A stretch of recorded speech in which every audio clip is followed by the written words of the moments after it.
Good morning, 9:06 on this election day on Super Talk 99.7 WTN. My name is Chris Hand. We're going to get the ball rolling right away, kick things off the right way. Pastor Alan Jackson from World Outreach Church in Murfreesboro is on the line. Pastor, thank you for taking some time to talk with us today. Well, it's my privilege, Chris. It's an important day. Man, and you've been busy. I mean, yesterday you spent quite a few hours with Turning Point USA Faith for their National Day of Prayer and Fasting. Why was that important for you as we head towards today to do with Turning Point USA Faith? Well, I think, first and foremost, the leadership in our nation is a spiritual issue, not a political issue. So I was happy to join with faith leaders in praying and asking God for his mercy in our nation. Yeah, and we need it. And it seems like a lot of faith leaders are kind of shying away from that. Why do you think so many leaders in the faith don't want to get political or don't want to kind of put themselves in the line of fire when it comes to these issues? Well, I think they understand that our churches are divided. And oftentimes, I don't think it's true, but I think that they understand that their first assignment is to maintain unity. But my question would be, at what cost? Our assignment is not to unify with evil, but to overcome evil with good. And I think the church has been a bit confused. But I pray there's an awakening. As much as there are people being silent, I'm encouraged by all those people who've been willing to speak up and engage our culture with the biblical worldview.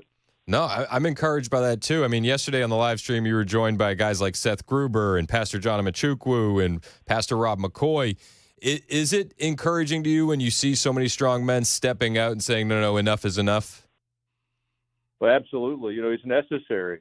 How long will we be silent while our children are sacrificed or they're preyed upon? We've got to find our voice, or we're not going to hand the next generation the freedom and liberty that we've enjoyed.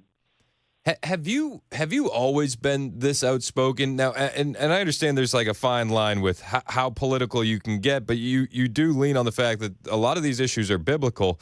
Was there a point when you kind of looked to the left and looked to the right and said, enough is enough, I'm taking the gloves off and I'm not going to be, silent?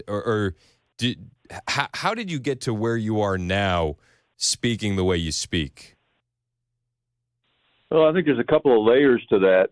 A decade, I've been doing this a while, and not too long ago, a biblical worldview was still the primary component of the fabric of our culture, how we defined marriage, how we imagined sexual morality or immorality. Nobody was saying in the public square that our biological sex is confusing. So that biblical worldview was kind of the predominant characteristic. So talking about those things didn't make you seem like you were engaged in a political discussion at all. But now our worldview has shifted, and that Judeo-Christian value set is no longer the primary component in the public square. So when you use your voice on behalf of that biblical worldview, you sound like you're an activist. And you're an activist for the kingdom of God. And I don't believe the church has recognized fully the place where we are yet. And so hopefully there's an awakening taking place, and we'll step back into the public square with our faith. Do you feel the awakening happening? I sometimes feel it, and then other times not so much. But I feel like you're in it every day. Do you feel like we're witnessing an awakening in this country? I think to an extent, and I think we've had the wrong imagination. I think we've thought that it was going to be everybody, and that's not really biblically accurate. When Jesus was walking the hills of Israel, everybody didn't support him, or there would have been no crucifixion story. Fair. I mean, Paul, in most of the cities where he visited, there were riots. There were large numbers of conversions, but it was a very mixed response. And I think the church has been timid. We've wanted to be, universal applause before we raised our voice. And we're going to have the courage. Our biblical assignment is to overcome evil. Our assignment isn't to make a deal with evil or to capitulate to evil. We've got to be overcomers. And I think there are some waking up to that, and I think some are standing in the shadows waiting to see if it's going to be in a majority opinion, and they're going to miss the opportunity if we don't find the courage to respond. And how do you shake those last remaining people awake? I think one of the things that I've been trying to do on the show is, there's reports that it could be 30 million Christians sitting out. And it's like, one of the things I want to do is shake the Christians awake and say, I think this is a battle between good and evil. What have you done that's been successful trying to wake up those Christians who are timid? Well, the best I know to do is to speak the truth, and we can do it with clarity and kindness, but with steadfast determination. And then Jesus said, the Bible says that we'll be known by our fruit. I think if multiplied millions of people stay on the sidelines this time, we have to redefine our definition of Christians. Because if you don't have the fruit that says you're willing to stand in public and acknowledge Jesus and the values that come from the Word of God, I think we're going to have a different way of categorizing one another. Yeah, it's interesting. It's an interesting thought. How would you do the recategorization? How do you see that laying out? Well, I think if you're not willing to stand in the public square for fundamental biblical values, we're not talking about nuanced things like how we think the end of the age is going to take place or when the rapture is going to take place. Marriage is a fundamental biblical idea. Male and female is a fundamental sexual morality and immorality. Those are all basic biblical principles. And if you're not willing to stand up for those from a biblical perspective, then I don't think the classic definition of the Orthodox Church applies any longer. We can decide how derogatory we want to be, whether it's a false church but some of those things we don't get the opinion on. We call Jesus Lord and we submit to his principles, or he's not Lord. Now, those aren't political issues. Those are biblical issues. The family was God's idea. It wasn't the government's idea or the Supreme Court's idea. The sanctity of human life, that's not a political idea. That's God's idea. And our assignment is to go stand for those values in our churches, in our homes, in our communities. And if it makes it to the political arena, then we have to stand there too. But I think the church has been guilty of wanting to hire somebody, vote for somebody to go take stands that we're not willing to take in our own homes. No, I think you're absolutely right. And as we move forward and we try to wake people up with these ideas of it, it's a biblical battle. I'll get a lot of response often where they'll say, "Well, I can't vote for this candidate because they're too immoral." And I wonder if they've read the Bible and all the immoral characters that God has called on to do great things. Do you feel like where we're at today, it is? I have a hard time believing that it's anything less than divine intervention when you look at the assassination attempt, everything this man's been through to where we are today. Do you feel God's presence in this election? Well, I'd probably say it a little. I would agree with you. I think God has intervened and protected Mr. Trump. But I would probably say it a little differently in that I think in this election, biblical values are on the ballot more so than any time I remember in my lifetime. But I think the people that struggle with that decision are accurate on one level. It's not an easy decision. And my response to that is, okay, so it's a difficult decision. Put on your big boy pants. Grown-ups make difficult decisions. We give children simple decisions. Do you want an A or B? As we mature and gain ability, we make difficult decisions. That's what life is about. And to not participate in this election because the decision is difficult is kind of admitting we have childish faith, not childlike faith, childish faith. We've got to grow up and make difficult decisions. But in this election, there are biblical values on the ballot. There are clear policy decisions between the two parties. It's not a personality contest. It's a platform contest. What our dollars will be spent on, what our future will be like, how we define marriage, how we understand family, how we define, sexuality. Those are very biblical issues, and they're a part of the platform of this election. It's not so much about personalities. I hear you, and I appreciate it. Pastor Alan Jackson's on the phone with us. Pastor, I would love it if you could kick off the show with a prayer for the country, for our leaders, for the election, and then I'll say thank you, sir, for your time. I do appreciate you coming on the show today, as always.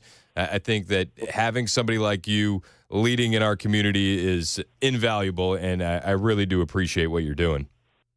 Well, you're kind, Chris. I thank you for the clarity of your voice and the persistence that you invest in Middle Tennessee. But let's pray. Father, I thank you that we still have the privilege of choosing leaders, that we have the freedom to go to the polls and express our opinions.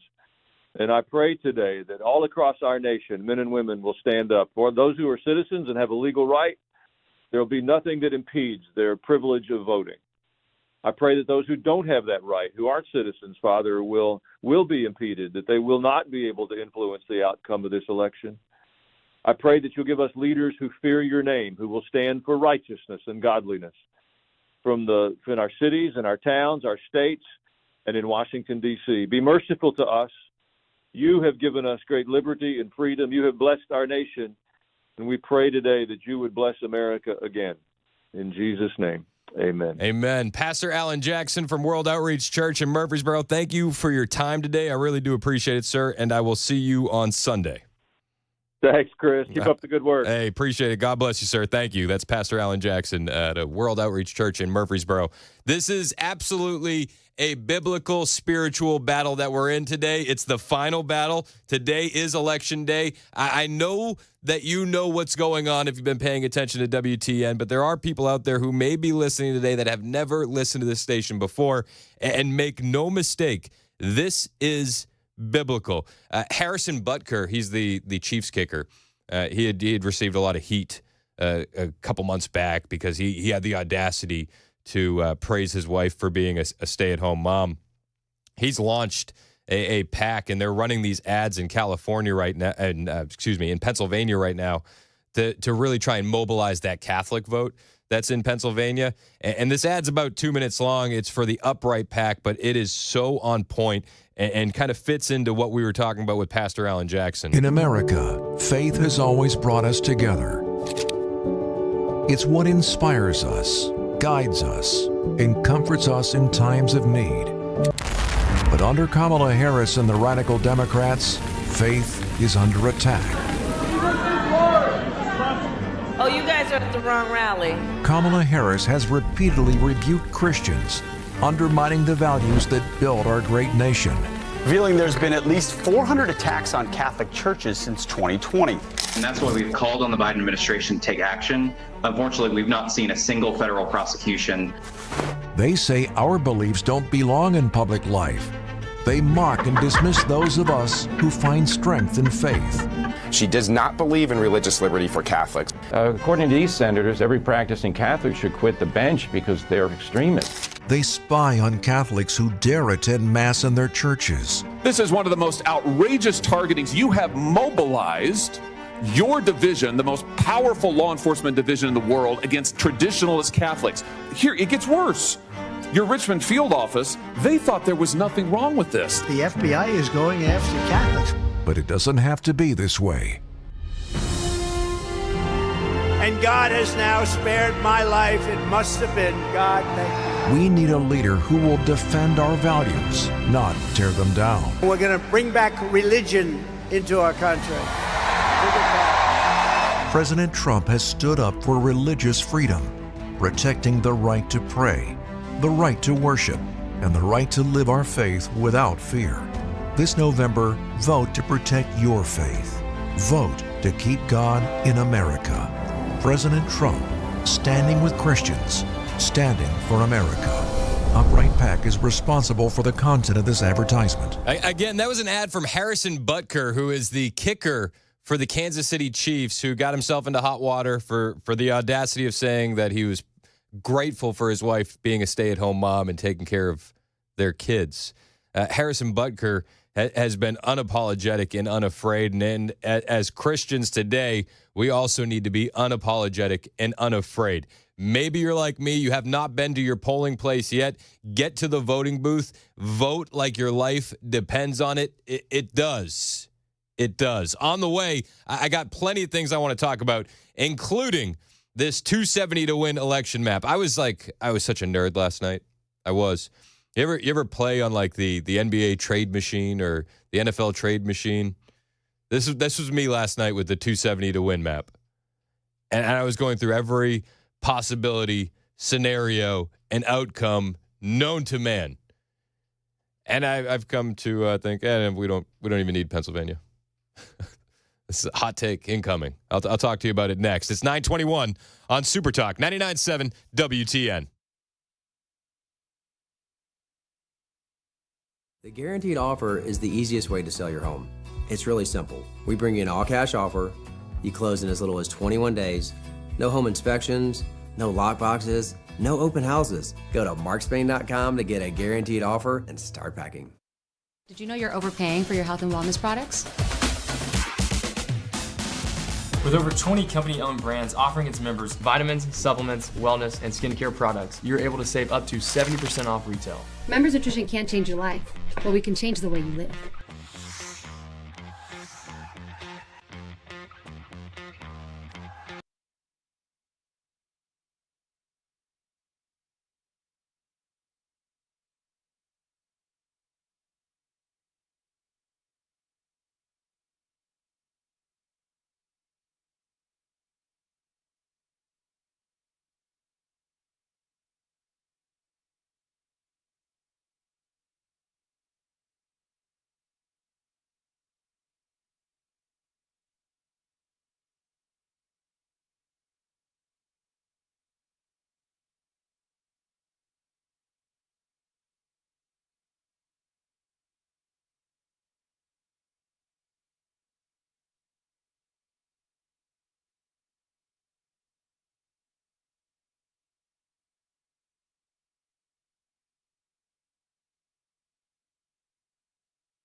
J.D. Vance with a message to voters today after he cast his ballot. Also, we'll hear a report from one of the crucial battleground states that could determine who is our next president. We'll have those stories coming up at 9:30 on Super Talk 99.7 WTN. So you're saying that J.D. Vance waited till Election Day to cast his ballot, correct? That is correct, sir. Based. Just throwing it out there, based. All right, so we got some stuff. I mean, we got our big party tonight, Wilson County Fairgrounds. We're going to be watching that whole thing happen live. And then the election results as they come in, we're going to be covering them for you in real time. And just looking at the slate of poll closings, the big ones, right? Georgia, the polls close at 6 Central. North Carolina, 6:30 Central. Pennsylvania, 7 Central. Michigan, 7 Central. Wisconsin, 8 Central. Arizona, 8 Central. Nevada, 10 Central. Those are the big swing states that they tell us about. I got my eyes on Virginia and New Hampshire. Virginia closes at 6 Central. New Hampshire at 7 Central. And I've been playing around with this 270towin.com. 270towin.com. And it's like you do your own electoral college map. And I'm looking at it, guys, and I'm like, listen, if we get Virginia, we get North Carolina, we get Georgia, we're at 275. That's without Pennsylvania. That's without Michigan. That's without Wisconsin, without Nevada. Virginia, for me, is going to be one of those states that I'm going to be watching intently to see what happens, because nobody, I can't recall. I don't remember any groundswell of people thinking that Glenn Youngkin was going to win when he took over as governor. But I can't imagine the state of Virginia has gotten less conservative since Glenn Youngkin won. I just can't. It's just, what kind of shenanigans can they pull in the city of Richmond in Northern Virginia? Hopefully none. Hopefully none. But they say even if Virginia's close, it's a good sign for Pennsylvania and for Michigan. I'm just here for it, man. I'm so excited that we are finally here. And one of the things that likes me, that I like, one of the things that encourages me is when I hear guys like Van Jones on CNN getting nervous.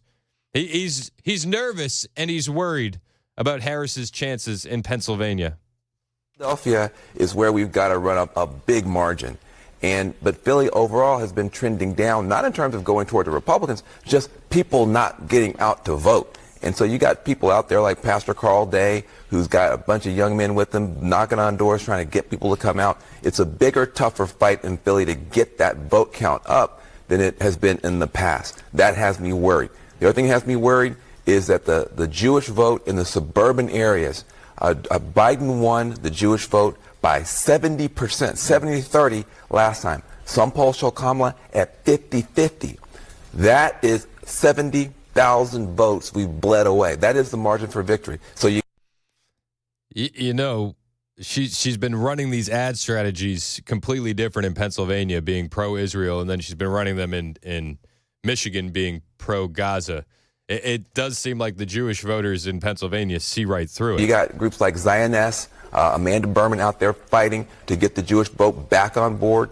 This is a tough Trump campaign doing ads, and to the try Trump to campaign pushing the other direction. So this is it is door to door, bruised knuckles, tired legs, a lot of coffee, and I'm nervous and worried, and I'm not going to be anyway until this thing gets called. Okay.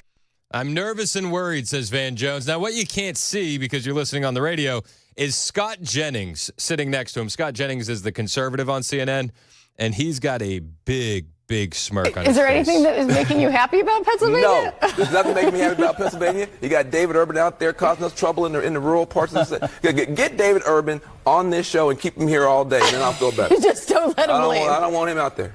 Same question to you. Is anything making you happy about Pennsylvania? Is everything making you nervous? I just have to say, if only there's something that Kamala Harris could have done early in this campaign to help with the Jewish voters of Pennsylvania. Could it have been that the governor of Pennsylvania is a Jewish American who would have been, and a very popular one? Just because if she picked Josh Shapiro, doesn't mean every Jew is going to be voting for her.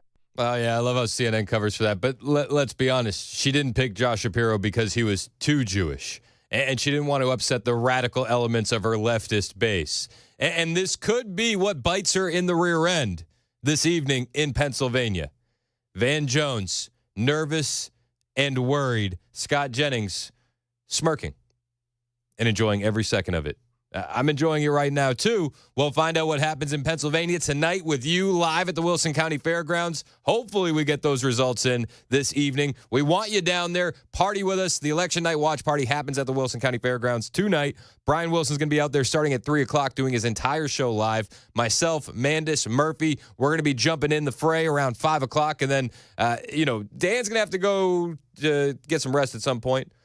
Brian's going to be calling it at some point, and me and Murphy are going to go as long as they allow us, as long as we can possibly take it. We want you there. Wilson County Fairgrounds tonight. It's 9:31 on Super Talk 99.7 WTN.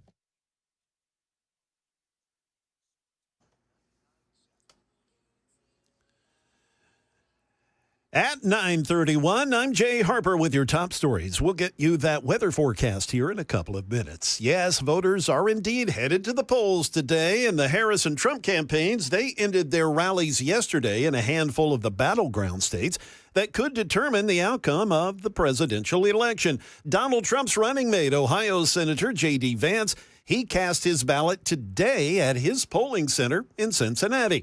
And he had this message for people who vote for the Harris-Walz ticket today. If you vote the wrong way, in my view, I'm still going to love you. I'm still going to treat you as a fellow citizen. And if I am lucky enough to be your vice president, I'm going to fight hard for your dreams and for your family over the next 4 years. Shifting now to out west, where Arizona is one of a handful of states that could tip the presidential election. We now hear from ABC's Elizabeth Schulze. She is in Maricopa County. Election officials in Maricopa County are bracing for a tight race. We got to look inside the center where 60% of Arizona's ballots will be counted, and it is a meticulous process in every step, from unsealing the ballots to verifying signatures to tabulating votes. Republicans and Democrats team up to supervise. And, of course, keep in mind that here in the Nashville area, the polls are open, of course, and they close at 7 p.m. tonight. That is the latest news. Weather is next. I'm Jay Harper, WTN News. Thank you, Jay. 9:32 on Super Talk 99.7 WTN. So we are throwing that big party tonight. Our election night watch party, Wilson County Fairgrounds in Lebanon. We want you there. And when we said we were going to be throwing a party, our friends at the Glock store, they know a thing or two about parties. They said we want in. And we want to bring some prizes. And they brought the heat. You can win tonight just by showing up and signing up at the Glock store table a tactical rehydration mug that's exclusive to the Glock store and so cool. You could win some free training sessions in the Shoot 270 indoor rooms with a private instructor. You could also win the grand prize, which is a laser engraved Donald Trump Take America Back custom Glock. This Glock may be the prettiest Glock that I've ever seen, and it could be yours tonight. All you have to do is show up to our election night watch party in Wilson County at the fairgrounds and sign up to win. It's that simple. And if you want to throw a party, talk to our friends at the Glock store. They're your experts in parties. Whether it's a birthday party, a retirement celebration, or just corporate team building, throw your party at the Glock store. You'll get a VIP room with a full kitchen. You'll get instructors to cover anything you want to cover, and you'll get all the ammo included. Talk to our friends at the Glock store. Online at glockstore.com. Minutes from the airport, worth the drive from anywhere. Hey, what's up, guys? It's Matt Murphy in the middle of downtown Franklin, Tennessee. We've talked so much about Savory Spice. I thought, why not show you the place? So let's go on in and see what's popping at Savory Spice. As I've always said, you will smell the spices even before you walk in. I can smell them right here in the doorway. Come on in, and let's introduce you to the one and only Holly, who is the owner and proprietor of Savory Spice. Say hey, Holly. Hello, everyone. Now, enough about Holly. Let's talk about spicy and easy products like the incredible taco soup, which, as I said, you put this in a crock pot, you put all the ingredients that it tells you to buy right there, you put the spices in, and it's so easy. So if you don't know what you're doing around the kitchen, it's a perfect way to find your way around the kitchen, as is the Mediterranean dill risotto. Now, for the holidays, pumpkin pie spice. What doesn't it have, Holly? Pumpkin. Doesn't have any pumpkin in it. That's a fun fact for all of you kids out there. Now, if you stop by Savory Spice, either in the Franklin location or at Elon Market, you can get yourself a sample of the dill dip, which is my absolute favorite. Just tell them Matt Murphy sent you to Savory Spice with purchase now. So come by Franklin or Elon Market in Nashville and come see Holly and the entire crew at Savory Spice.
We may witness today or tomorrow the greatest redemption arc, the greatest comeback in political history.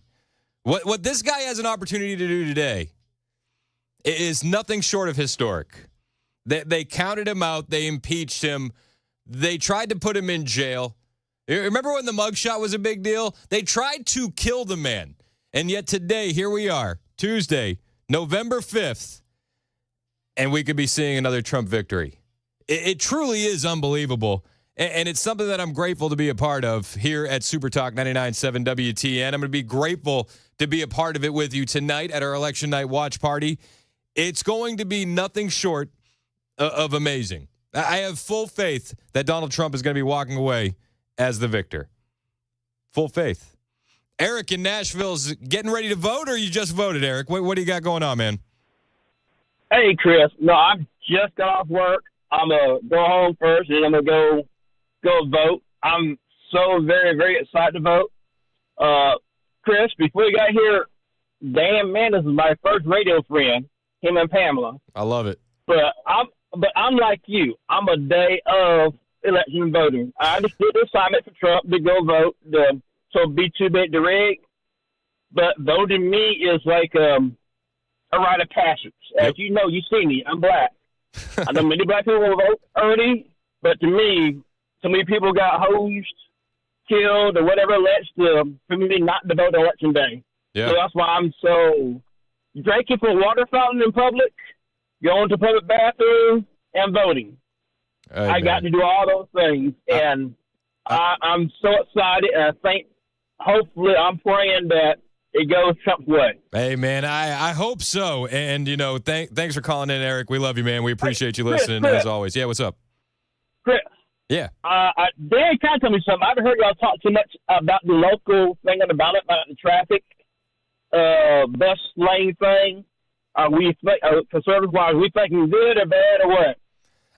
To be honest with you, I haven't spent too much time on it. That's the Nashville stuff. I'm in Murfreesboro. It doesn't affect me too much.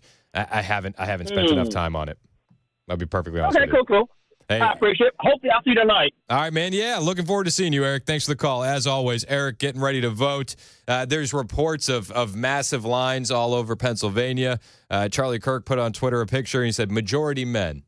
It's happening. Go vote. That's encouraging. It is. It's encouraging. There's another guy that just voted by the name of J.D. Vance. As Trump would say, maybe you've heard of him. In American democracy, I, of course, voted for Donald Trump and myself.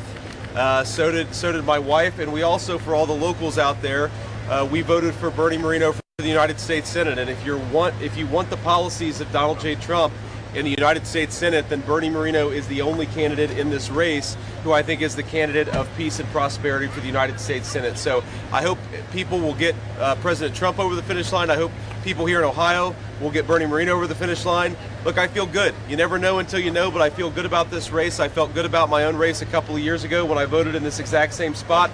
Hopefully it goes as well for President Trump and me as it went for me a couple of years ago in the state of Ohio. So I appreciate you guys being here. Happy to take a few questions. You obviously can see my kids bouncing around here. There's Usha. And, we'll take a few questions, but we're going to hit the road, go back home, and then head off to Palm Beach. I love that he did it as a family affair. He brought the kids with him to vote. They're voting for Dad to be vice president. So cool. I mean, we're bringing the kids later this afternoon with us to the polling place. It's like the first time that we kind of really have an opportunity where they're at least the two older ones are really going to get it. I think my third oldest, he'll remember it. I don't think he fully grasps what's going on, but I love that. This is one of the reasons I love J.D. Vance. It's like there's a guy that understands my generation. We're both millennials. Like he gets it. What happens to his Senate seat if Donald Trump wins? I'm still holding out hope that Vivek Ramaswamy lands that. I would love that, actually. J.D. Vance wasn't done in that parking lot of his polling place in Ohio. Look, I think our message is, first of all, we do expect to win, but obviously no matter who wins, half the country, as you said, is going to be at least partially disappointed. I think my attitude is the best way to heal the rift in the country is to try to govern the country as well as we can, create as much prosperity as we can for the American people, and remind our fellow Americans that we are all fundamentally on the same team however we voted. I certainly hope you vote for Donald J. Trump today. I think that his policies are going to promote peace and prosperity for our citizens. But if you vote the wrong way, in my view, I'm still going to love you. I'm still going to treat you as a fellow citizen. And if I am lucky enough to be your vice president, I'm going to fight hard for your dreams and for your family over the next 4 years. I love just his angle and his take and how much of a human he is. You know, on the left, we're told that if we don't vote for Kamala, you know, we're anti-American. We're supporting a dictator. We're racist. We're bigots. We're xenophobes. We're all the phobes. We're all the phobes. JD Vance gets out there and he goes, no, if you vote the wrong way, I'll still love you. Like, that's okay. The messaging couldn't be more different between the left and the right. It couldn't be more different.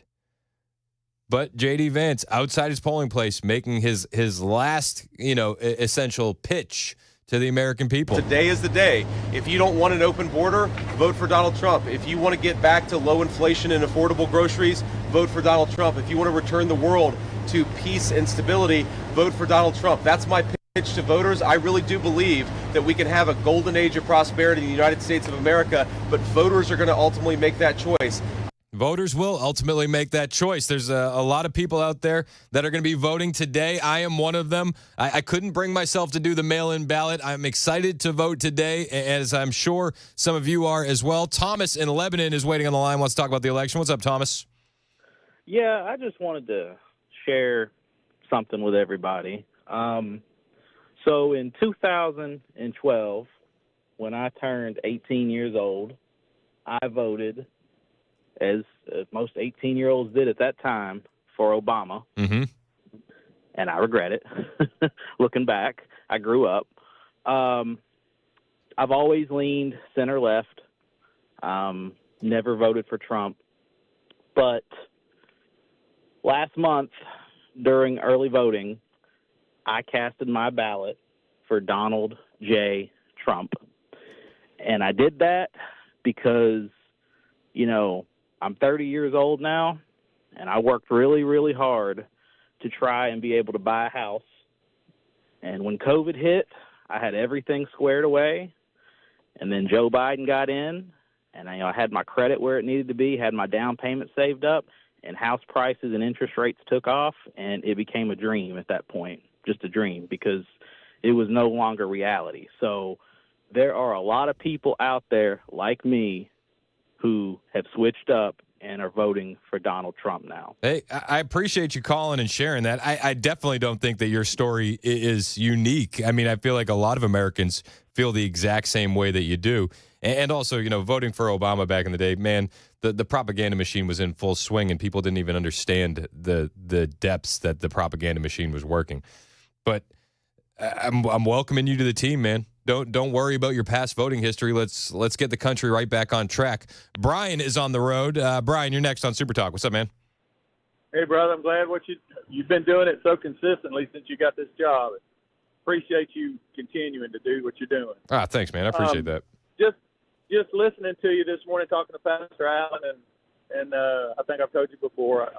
I'm one of the many Brians that call, I think, but I attend the same church you do. Yes, sir. And the greatest political comeback, though, is always going to be Jesus. Nobody's going to eclipse that. You know that. I mean, Trump's a tough cookie, and we want him back in there. But the toughest and the best that ever lived was the guy who died and came back. And even Rome couldn't do anything about that. Amen. And you're not going to hear an argument out of me, Brian.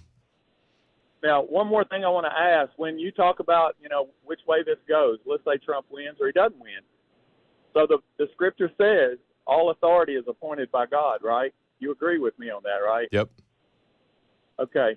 That's where I have a problem. I wished it didn't say that. How many things in the Bible do I wish it didn't say because it steps on my toes or it doesn't go the way I want it to?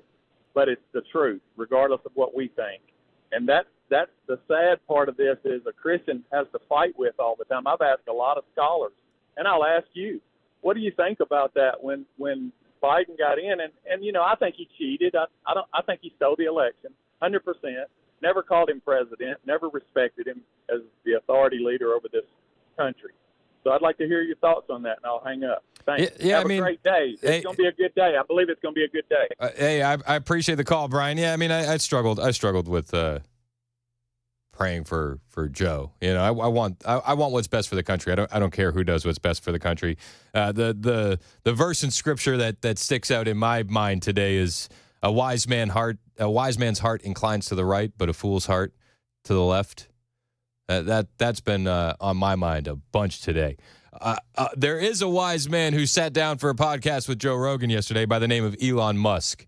And the podcast with Elon was something different, man. And I got some of the best clips for you, which we'll bring next. It's 9:52 on Super Talk, 99.7 WTN.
Populations of animals. I mean, think about the white-tailed deer and how when Ed started, and maybe even before Ed a little bit, they started, working to bring these populations back. And now we have these sustainable populations that we can hunt. Yeah. The story of the eastern wild turkey and what's happening with turkeys. So I would consider all these things great successes. The conservation efforts that have been worked on by the personnel for years, I would think that it's a great success story for our state. You're going to see some footage from an old film that was produced here at the agency in the Game and Fish days, and which shows some things like, the wife taking care of the animal that the officer, the husband, had to bring home to take care of, because they got a call, and times have changed. Now we have the rehabilitators that help out with that kind of thing. And thank goodness. We got to be really good friends with some of those little animals. And got my first commission in 1972. Okay. Yeah. At that time, it was a little different. The whole law enforcement world was different then. So anyway, I got my first commission in 1972 and worked all over the state. It was really great to be able to do that. Pretty much, you had one uniform. I noticed in the movie too, everybody wearing ties. For years and years, you had to. If you wore a long sleeve shirt, you had to wear a tie. It didn't matter if you were doing enforcement or sailing a pond or whatever you were doing. You had that tie on. Oh wow! Wow! And then everybody looked forward. There was one date, and it kind of moved. It was generally around April the 1st. You switched from long sleeves to short sleeves, and you didn't have to wear a tie. And everybody's going, "Come on, April 1st."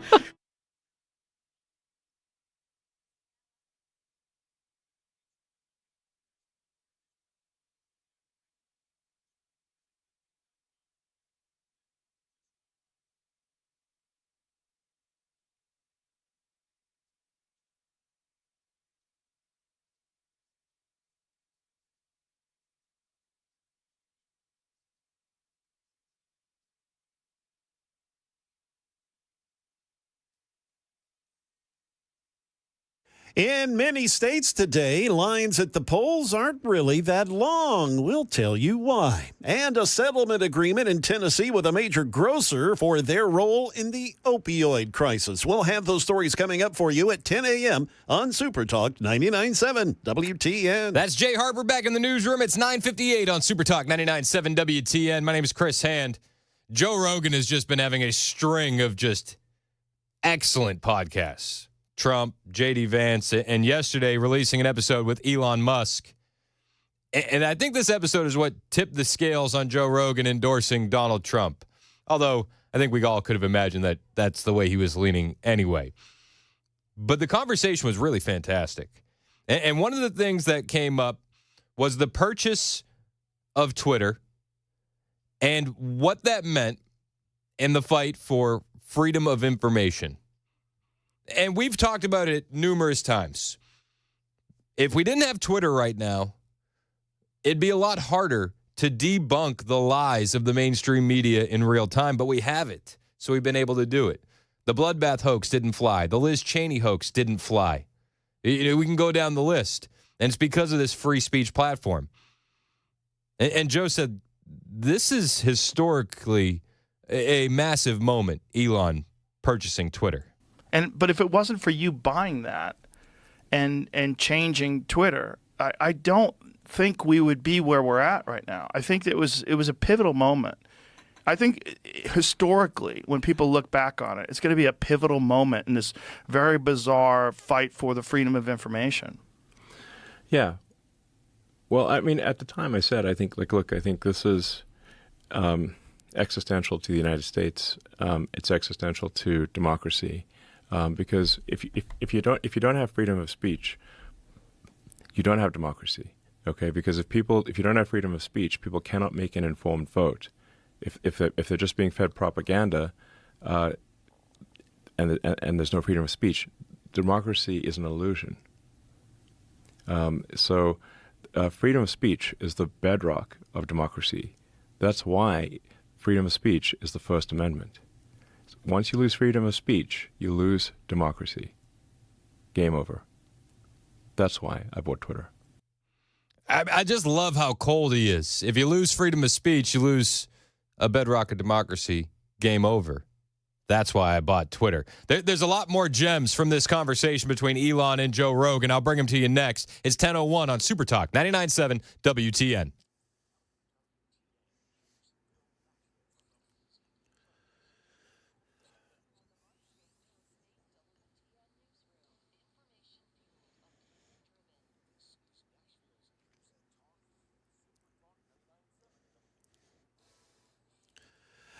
Good morning. 1 minute past 10 a.m. I'm Jay Harper with your top stories. We will get you a full weather forecast here in a few minutes. First of all, though, a traffic issue worth mentioning. 5 vehicles, including a dump truck and a semi, involved in a crash. This is up in the Whites Creek area, 24 eastbound at the Clay Lick Road overpass.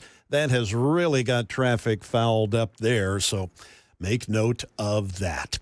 Well, of course, voters across the country headed to the polls today. The Harris and Trump campaigns ending their rallies yesterday in the handful of battleground states that could determine the outcome of the presidential election. In Georgia, lines aren't as long as they were during the last presidential election, and there's a logical reason for that. We hear now from ABC's Faith Abube. She's in Fulton County, Georgia. It was a historic, record number of people who voted during early voting, more than 4 million people. And so we're not expecting that many people today. Hopefully, there are people who come out and vote if there are registered voters. I know the Secretary of State's office is expecting maybe on the low end, maybe 800,000 people come out today. Right now in Tennessee, the state attorney general, Jonathan Skrmetti, has announced a $1.37 billion settlement agreement with Kroger that addresses the store's role in the opioid crisis. Tennessee gets up to $42.9 million for opioid abatement, with payments anticipated to begin early next year. In addition to that, Kroger agrees to require its pharmacies to monitor, report, and share data about suspicious activity related to opioid prescriptions. Kroger has 116 grocery stores across the state. As of now, Tennessee has secured more than $1 billion in settlements from various parties involved in that crisis, with most funds directed to the state's opioid abatement fund.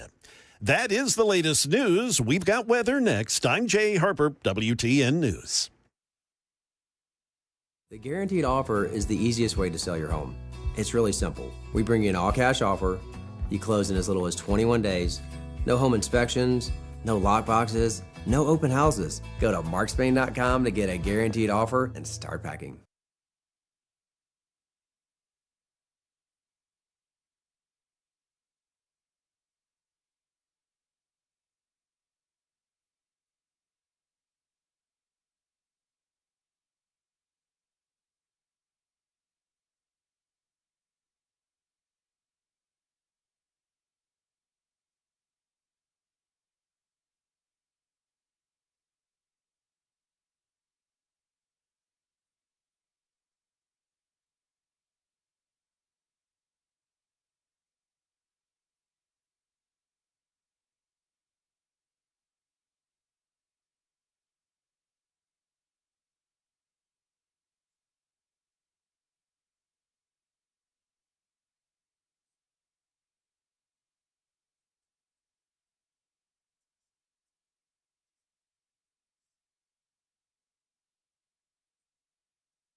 10:06 on this election day on Super Talk 99.7 WTN. My name is Chris Hand. The energy is high. Word is that Democrats are getting nervous. They're doing things like math, and that's very concerning. It's very concerning. It's very concerned. I mean, listen, all the Democrats that are going to vote probably already voted, the overwhelming majority. The same cannot be said about the Republicans. And I'm seeing things on Twitter happening in Pennsylvania, Cambria County, Cambria. Michael Whatley, chairman of the RNC, posted this. We understand that there are some delays on the ground. We need you to stay in line. We need you to fill out your ballot in full and deliver it. Our Pennsylvania lawyers are all over this issue and will ensure fairness and accuracy in the process. Stay in line, deliver your ballot. This comes after reports of people saying, they're not able to count. They're not able to submit. They're not able to submit votes right now. Yeah, Chris, the New York Post also reporting on this situation in Cambria County, claiming that a bunch of voting machines are not working there. That causing the delays and all of the consternation. You got to love it, right? But listen, we're able to look at this in real time and disseminate it because of a free speech platform like Twitter. This is where this news is breaking. This is where Michael Whatley is responding. It's Twitter. Twitter is where all this is happening. X, if you will. And I played a clip a moment ago of Joe Rogan and Elon Musk. And Rogan saying, historically, you purchasing Twitter is going to be a massive moment. Historically. And you can look at the 2020 election and how they suppressed information on Twitter, how they suppressed information during COVID, and say, yeah, the fact that we have a platform that allows us to conversate freely is a massive game changer in this election. Elon Musk did say, though, that a Kamala regime would shut Twitter down. This is what he said to Joe Rogan last night. We still have, some of the boycott is starting to lift. And I think if Trump wins, we'll see, probably most of the boycott lift. But if Kamala wins, we'll see that boycott get stronger. And they'll friggin' shut down. There's no way that the sort of Kamala puppet regime would allow X to exist. You really think that they'll be able to shut it down, though? Is there a pathway to that? Yes. What would they do? Well,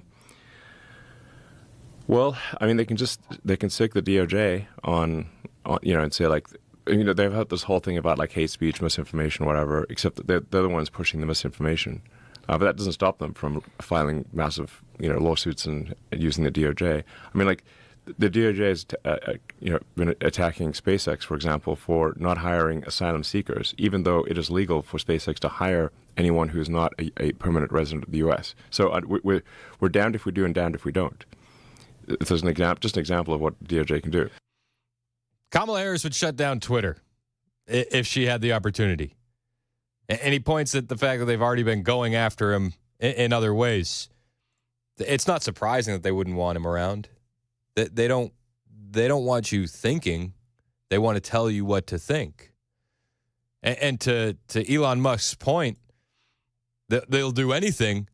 Even Rachel Maddow last night on her show on MSNBC was saying, well, the government's going to have to go after SpaceX because Elon Musk doesn't think correctly. But even if Trump doesn't win, the Defense Department and NASA are going to need a new arrangement for all their rockets and for all the multi-billion-dollar contracts Elon Musk's companies have with the U.S. government.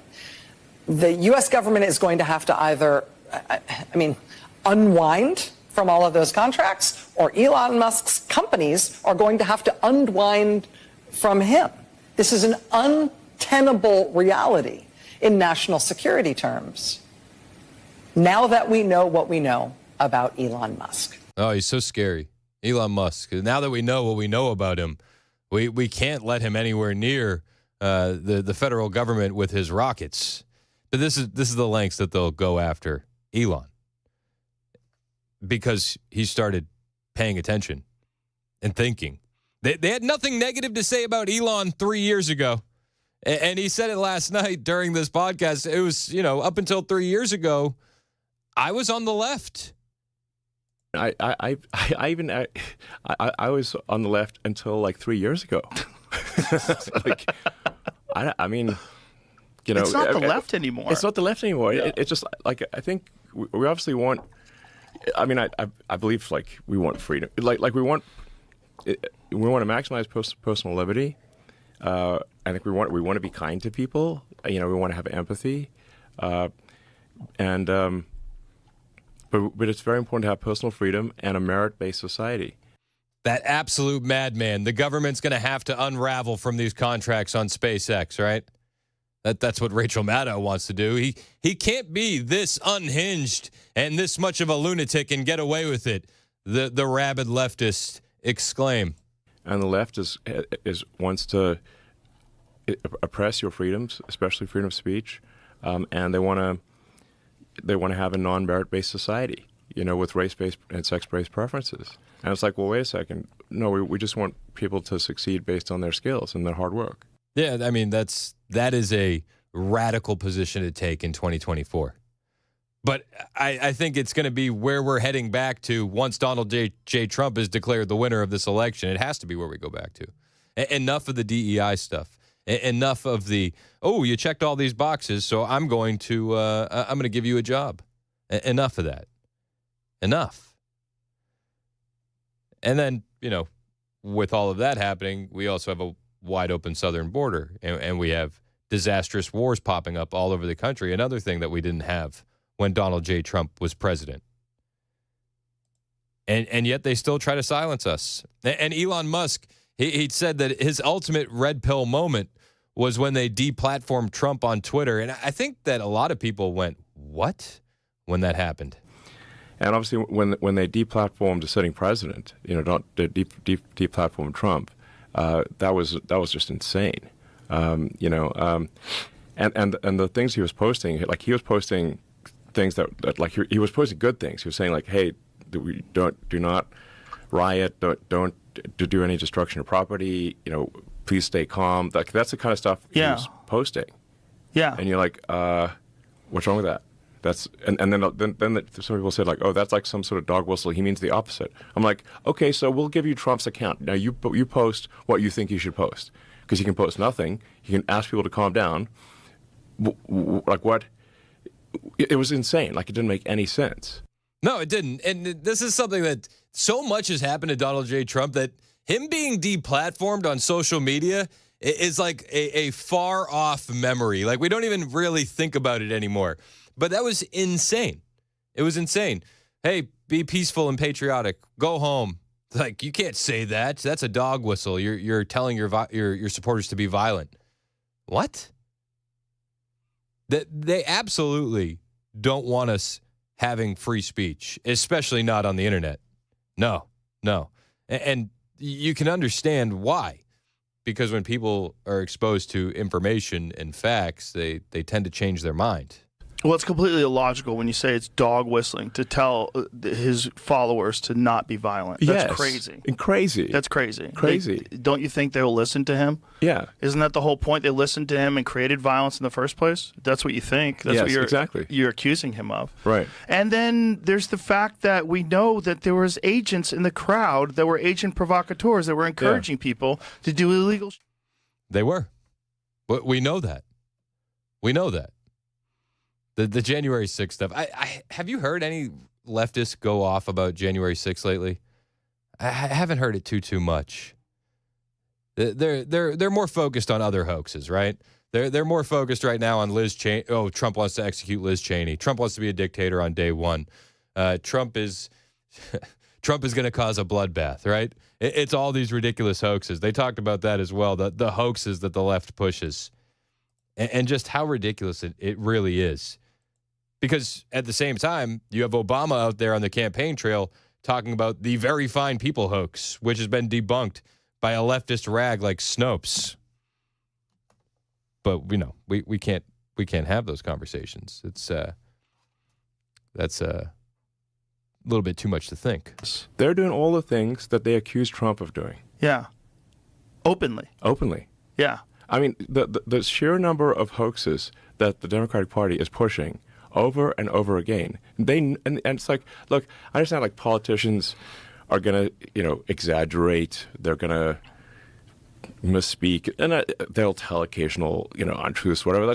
That's how it is in politics. But when you have deliberate, concerted, repeated pushing of hoaxes, you're like, wait a second, like, come on, man, this is too far. And you're supposed to be the good guys. You're supposed to, and you claim to be the good guys? I'm like, exactly. You're supposed to be the progressives. Yeah, it's like, are you guys going to look around at some point and say, are we the baddies? It's yes, you are. You are. Yes, the Dems are like, oh, we're the good guys. We're the honest people. No, hang on. You can't claim to be the good guys. You can't claim to be the honest people if you're deliberately pushing hoaxes that have been debunked thoroughly. Yeah. Well, we're like even Snopes, which is a liberal thing, says it's bogus. Yeah. Like the Fine People hoax. Obama just said that on stage. Obama just said that. I was like, what the fly? He doesn't give a He doesn't give a They're just going flat out lie. I love that they're actually calling out Obama on his BS. I do. And millions of people are going to see it. I'm here for that. He does need to be called out on his BS. It's disgraceful. And he should hold himself to a higher standard than that. Flat. How about the other one where Kamala's campaign used what Trump was saying about protecting women and from illegal immigrants? Thank you. You remember that? What he was saying is, if the women like it or not, I'm going to do it. Yeah. When he was saying that, they were trying to say that he was taking away women's right to choose whether women like it or not. Like, that's not what he was saying. Absolutely. He was literally talking about protecting them from dangerous people that are sneaking in through the border. Yes, exactly. Yeah, but again, this is leftist propaganda media that we're dealing with. And they're going to push those hoaxes over the truth. They'll take like not even a full sentence, like a half a sentence from Trump, and then they'll push it on every ad, every speaking event, every and it gets media. repeated on the news. Yes, this is what's crazy. They'll talk about it on these news shows, news shows. Yeah, exactly. I mean, a recent one that came up, which had a lot of people, because a lot of people reached out to me, was like, they're like, oh, Trump says he wants to execute Liz Cheney. I'm like, that is utter bullshit. It's not what he said at all. It's not what he said at all. He all he said was like, what he's saying is that, look, if Liz Cheney actually had to fight at the front lines, she'd think twice about going to war. Yeah, and so many politicians would. So many politicians would. All of the war hawks would think differently if they were the ones going to fight. They would think differently if they were sending their sons and daughters to fight, and that's the point Trump is making. But the mainstream media is not going to give you that full context. Of course not. Of course not. Yet, as all of this happens, we do have a free speech platform, thanks to Elon Musk. We do have the ability to disseminate information, and maybe people are changing their minds because of it. I got Pam on the line, and Pam is one of our favorite moderates that calls into the show. Pam, have you voted for Trump yet? Well, I will tell you that I did not, and I told you I wouldn't. I did not vote for Harris. There's no way on God's green earth I was going to give her one bit of my vote. You didn't vote. You didn't vote for Trump. You didn't vote for Trump. Well, I don't usually tell people who I did or didn't vote for, but this time I will because we're friends, so I think we're safe. I voted actually for who I thought, because it's my vote, so I vote for Kennedy. I love Bobby Kennedy. Boo hiss! If you love Bobby Kennedy, Bobby went on Twitter and said, "Don't vote for me." He said if you want me to get into the White House and to help advance my cause, vote for Donald Trump. You can boo me. I'm gonna boo. Pam, I'm booing. You don't love Robert Kennedy enough. Look, we're still friends. You can boo me all you want. We're still friends. But it's gonna take some time to get over this, Pam. Consciously, I could not do it. Okay, but I knew that you were going to vote for Trump, so I feel. Oh. All right. Well, we gotta jump out while we do this EAS test.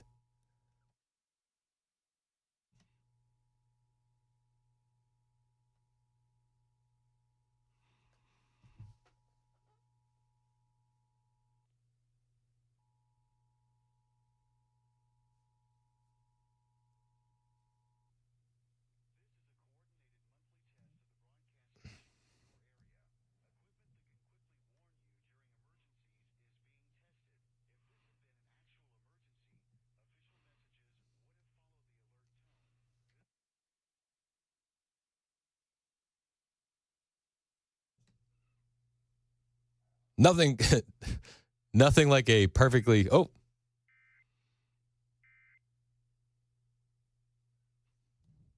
we good? Nothing like a perfectly timed EAS test. Yeah, I love how they chose the one time a month to do it on a big election day. Hey. Perfect Well, time. I didn't mean to cut off Pam. That was the EAS test. Yeah, Pam, please call back. We'd love to continue that conversation with you. Also, boo hiss for voting for Robert Kennedy. You got to get out there. You got to vote Trump today. We want to see you tonight at our election night watch party, Wilson County Fairgrounds. It's going to be a banger. Brian Wilson's going to be out there at 3 o'clock. He's going to be doing his entire show out there. Myself, Mandis Murphy, we're going to be jumping into the fray and joining on air. And then we're going to take you into the wee hours of the morning with election coverage right here on Super Talk 99.7 WTN. We want to see you at that party. Make sure you join us out there. Thanks to our friends at US Pest, Busy Bee Plumbing, Heating, and Cooling, The Glock Store, Paul Winkler, and more. We got food trucks. We got drinks. We're going to have a lot of fun tonight. Wilson County Fairgrounds with Super Talk. Hey, it's Chris Hand for my friends at Busy Bee Plumbing, Heating, and Cooling. You heard me mention them a moment ago. They are one of our sponsors at our election night watch party this evening, and we're very grateful to them. And they want to ask you, are your relatives coming over for Thanksgiving dinner? Well, let Busy Bee help ensure your home is in-law and relative ready. Busy Bee has a limited number of 14-SEER 1.5 to 3-ton split heat pumps for only $69.95. It includes labor, equipment, material, and warranty. The system offers a great balance of energy efficiency, performance, and year-round comfort for residential homes. Or maybe you need your water a bit hotter. How about $750 off an upright tanked water heater with circulation kit, or a free package upgrade for air duct cleaning? It's for free. You get that upgrade for free. If you buy the middle tier package, you automatically get upgraded. Lastly, you can get a free Beehive Club membership in the month of November for your in-laws. So when they come over for Thanksgiving dinner, they're going to be like, wow, it's toasty, it's warm in here. And you're going to be like, yeah, it was Busy Bee. Here's a Beehive Club membership for you. All you got to do is call Busy Bee today for satisfaction guaranteed. It's always Busy Bee HVAC. 615-775-7833. 615-775-7833. Online at busybeehvac.com.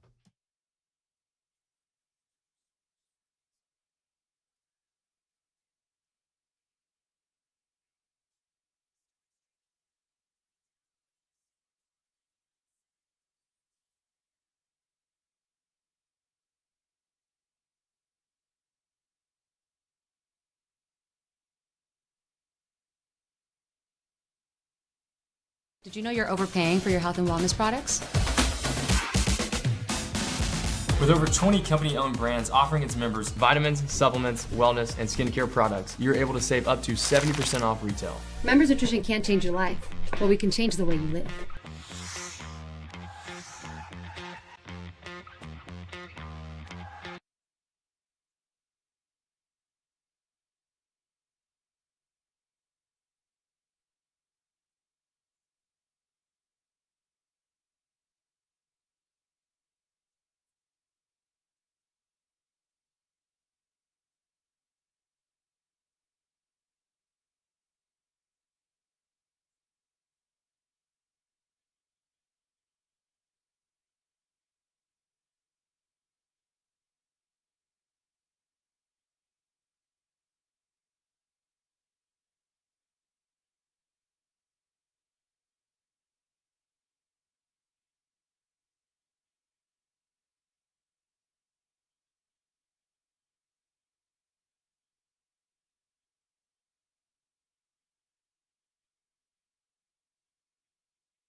Well, regardless of the outcome of today's elections, we are indeed at a turning point in American history. We'll have a report for you on that. And an investigation is underway in an alleged plot to put explosive devices on planes headed to the U.S. and Canada. A foreign government is thought to perhaps be responsible. We'll have those stories at 10:30 on Super Talk 99.7 WTN. Thank you, Jay Harper. 10:28 on Super Talk 99.7 WTN. Can I be honest with you? That EAS test, when it came through, scared the hell out of me. I was not ready for that at all. Yeah, they always do, man. Because they're so unexpected and random. Yeah, it's a good day. Good day to test some things, exactly. Right? Unreal. All right, so it's Super Talk 99.7 WTN. My name is Chris Hand. There was a lot of rallies last night. Trump was all over the place yesterday. Raleigh, North Carolina. He was in Pennsylvania. Then he was in Michigan. Kamala Harris was also out and about. And I don't know. You tell me what you think about this. Is it a good sign when you get up on stage in Pittsburgh for a speech and you speak for just 9 minutes and 24 seconds and you look tired and you look run down? I didn't think it was a good sign. None of the things coming out of her rally seemed good. They did have their celebrity guests, though. They did. They had the lead singer of REM with them. This was awkward. Please welcome Michael Stipe. Hello. Can you hear me? You guys come on up here, clear this stage. We got some work to do. I want that man to be my vice president. All right, everybody here, give me a V. Give me an O.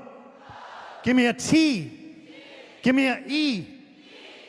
It's fun to get out the... No. Does this feel as cringy as I feel it is? Do you feel that too? It's like they only want to bring on the cringiest of people right before. Is this gonna energize the base? It's fun to get out the V-O-T-E. It's fun to get out the V-O-T-E. All right, you take it from there. Let's try that one more time. It's fun to get out the V-O-T-E. You got it. All right. Awkward. You take it. But I'm going to keep going. You take it from here. You take it from here. If you think that was bad, wait until you hear the chant that Kamala tried to get started. I'll bring that to you next after the news. Oh, wait, no, I'm not going to bring that to you next. We're going to talk to Tim Burchett next after the news. I'll bring you the cringe from Kamala's rally after we speak with Tim Burchett at 10:35. Right now, Jay Harper in the newsroom on Super Talk 99.7 WTN.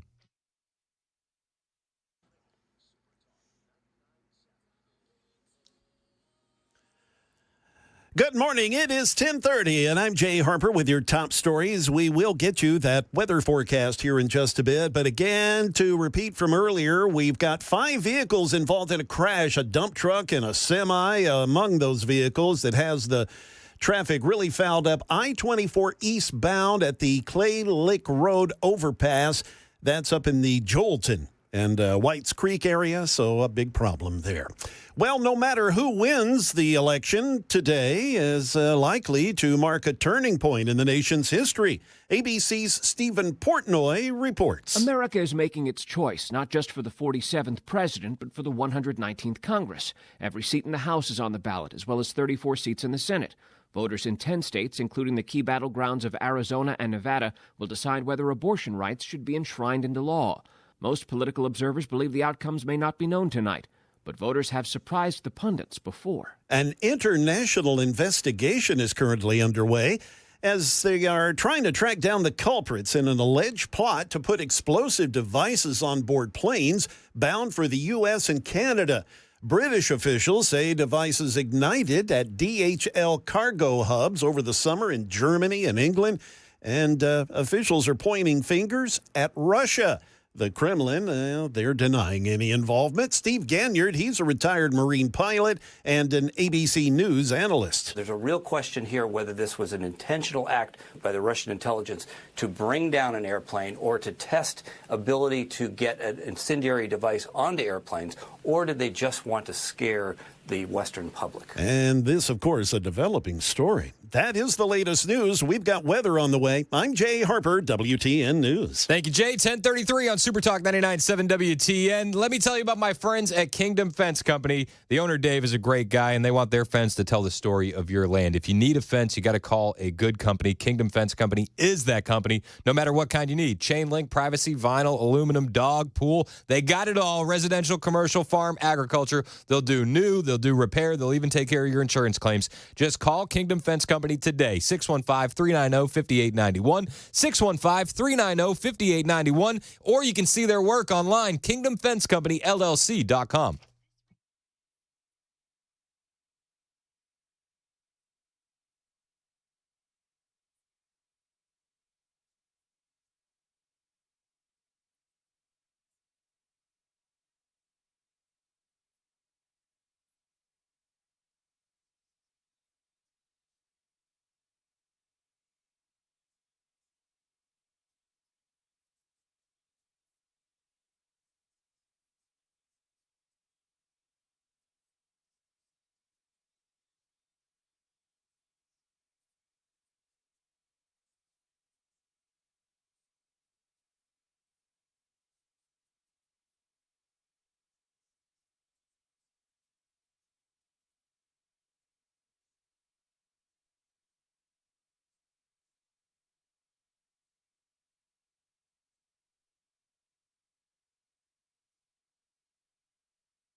If I give you one message to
It's Super Talk 99.7 WTN. My name is Chris Hand. We could witness the greatest political comeback of all time today. Donald J. Trump could be number 47. Joining us on the line, Congressman Tim Burchett, another guy who I think is fearless and an absolute fighter here in Tennessee. Congressman, thanks for joining us on the show. Appreciate you. Thanks. Oh, you there? Yeah.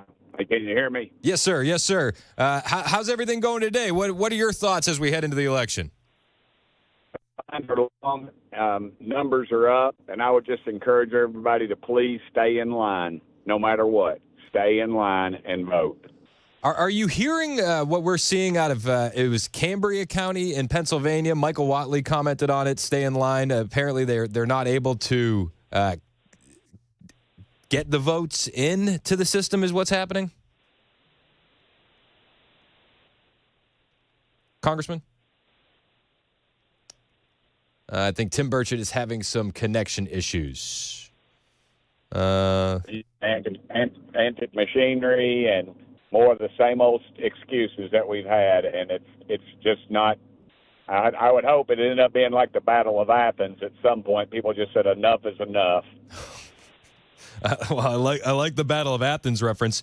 What are you confident in what the RNC has done, that they'll be able to correct these issues on the ground should they be popping up? No. I think it's just have as many fires as we can. You know, we've got attorneys on the ground. We waited till after it was over with, and that was too late. I think Bush showed us that we've got to have these attorneys on the ground, and they got to be prepared to file the lawsuits. But the day before the actual lawsuits are filed, I mean, they have to be ready, and we have to know they're going to pull some stunts, because this is for everything. These are, you know, when Trump talks about cutting the size of government, that's cutting the corruption, that's cutting the power from all these old machines, and frankly, the Republicans, a lot of them are in on it. We got to kick them all out. We got to clean house. So with all the steps that the RNC's taken, you're still kind of a bit anxious with what we're seeing on the ground. Absolutely. Because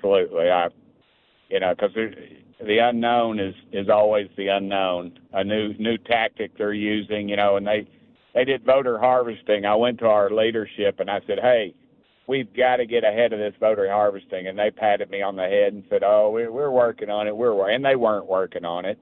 And we've changed leadership since then. And I honestly think Mike Johnson is doing a wonderful job. People from Tennessee are up in Pennsylvania right now as poll watchers, official poll watchers. So there's a lot more going on this go around than there ever has been. Are you more confident with what we're going to see as far as results compared to 2020 because of the changes? Yeah, I'm much more confident. I just feel like they're so desperate right now. They'll try anything because, like I said, once you change course on this thing, you throw the Marxists out or the money changers out of the temple. It's going to be a shakeup. I mean, Trump's talking about realigning the whole tax structure. And that will send our economy out of control in an upward motion. People will realize more profits. They'll invest more into the American dream, and then Washington will lose control of that. And that's what they don't want. That's what rules and regulations are about. They're not about protecting the environment or, protecting you against some unknown. They're about protecting them and their jobs. Is this the same kind of message that you're giving to voters on the ground about putting you back into Congress and to fight? And how do voters receive that message? Well, it's really the other way around. That's what they're telling me. That's what they like about me. I'm not real polished on any of this stuff, and I'm not the most eloquent orator, obviously.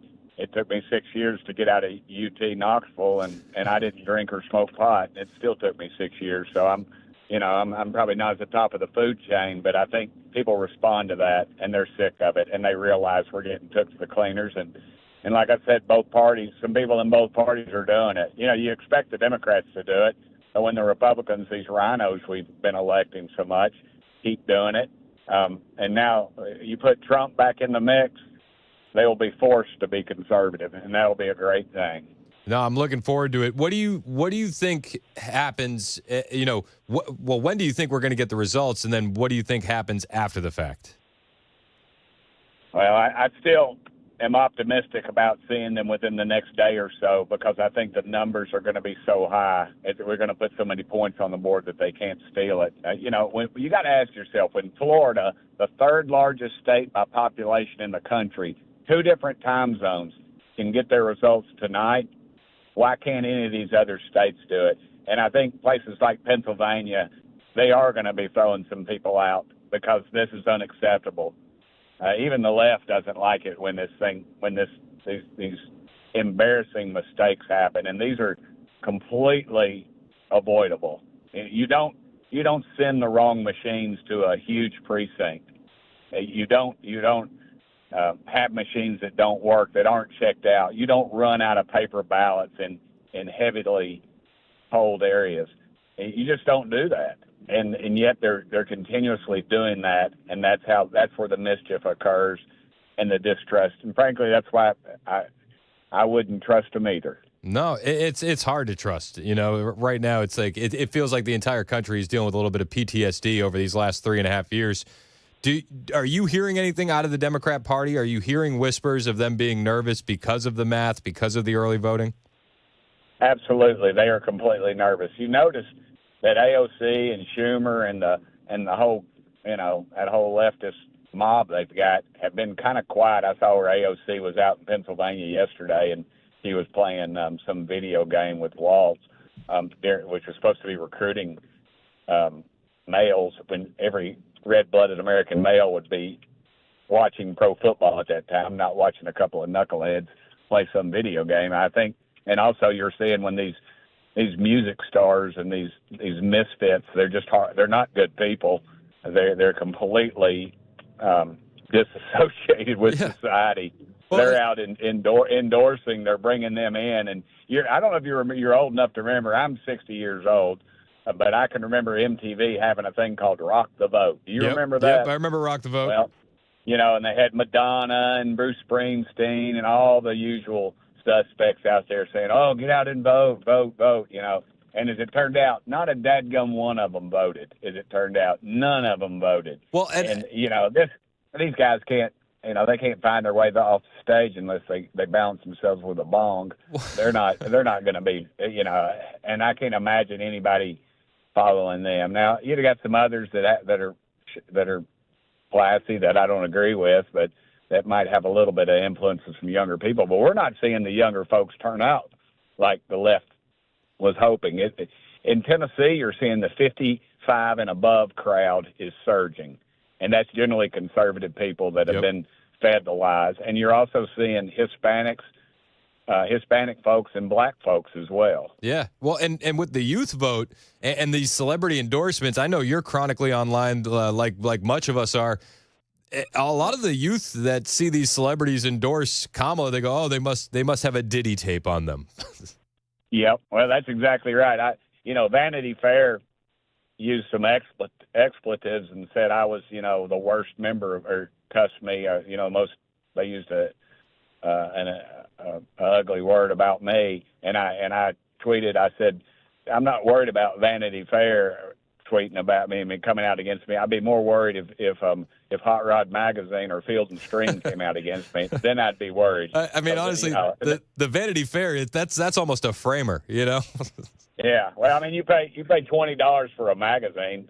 I mean, unless they were giving away $20 bills, I don't think I would pick that magazine. I would step out of the electric chair to read that magazine. So, I just don't have a lot of. They're so out of touch. They think that that's what it's going to take to reach. It's an arrogance of them too. Let's be honest. We've got these Harvard-educated political scientists. If they were, all these political scientists were so sharp, they'd be working for somebody in office, or they would be in office. Yeah, I mean, I get sick of them giving all this reasoning. Look, it's the economy, man. People are paying $600 to $1,200 more a month out of pocket under this administration, and she can't find anything wrong with what they're doing. Well, you didn't have that under Trump. You could afford to fill up your gas tank. You had a job. Well, and she seems so tired and deflated right now. I mean, she spent, what was it, 9 minutes on stage in Pittsburgh last night? 9 minutes? This is the night before the election. You can only spend 9 minutes on stage. Do you feel like Kamala is deflated? I do, and I feel like Trump is pumped up. I talked to him on the phone not long ago, and he was fired up, and he loves Tennessee. Oh, I love Tennessee, Tim. You know, he loves Tennessee, and he loves the things that we stand for. I remembered when the tornado hit Nashville, and he was flying in, and he said something about the blue tarps. Those blue tarps are everywhere, Tim. He said, those people weren't waiting on government. You know, I said, no, that's freaking Tennessee, Mr. President. That's what they do. They get out and get with it. They fight wars, and they come home and live their lives. And you know, they're not sitting there with their hand out with the government. And they sure as heck aren't listening to a bunch of arrogant jerks in Hollywood telling us how to vote. Yep. Exactly. So what was President Trump's message to you in particular when you had your conversation with him? Well, I won't talk about all of it, but because that was between us. But it was things that you would like to hear. He was talking about how he was going to get with Elon, and because he knows I'm concerned about the size of government, and now he was on board to help them reduce some of it. And just, you know, that he was going to need our help to do that. He's going to need America's help, because they're going to make some cuts. And so, you know, hey, that's my third cousin has a job over there at the Department of Education. And you know, the truth about the Department of Education is you send them billions of dollars. Not a dadgum one of them has taught a kid how to read or write in Davidson County. And so, you know, and that money needs to come to the states. Let us decide. I would rather the state of Tennessee and our local boards of education decide what to do with that money, instead of some bureaucrat in Washington, D.C. that's making the same ruling about something in Los Angeles, California, or New York is the same for Tennessee. So he has some common sense about him, and I think he realizes that's what America needs. And you know, and he's gonna reshape the whole tax structure, I feel like, where Americans get to keep more of what they got. Yeah, and we're going to quit bowing down. We're going to quit bowing down to the communist Chinese and everybody, and we're going to get out all these crazy wars that we're in. That all that's doing is making some congressmen rich. Yep. Because both sides have invested in our missile defense system, and that's the honest to goodness truth. And it's public record. Well, and not it's illegal. It's but it's wrong. And it's infuriating when you got people in East Tennessee and West North Carolina dealing with what they're dealing with, but we have billions for Ukraine. Yeah, I mean, and he. You know, that last package, $435 million, he did it by executive order. He's sitting on over $6 billion. I believe Matt Gaetz and we were talking about the other day, $6 billion that they're sitting on that they could transfer over, and they're not doing it. But yet they've given already $1 billion to illegals from some of those funds. And they'll say, well, they're not.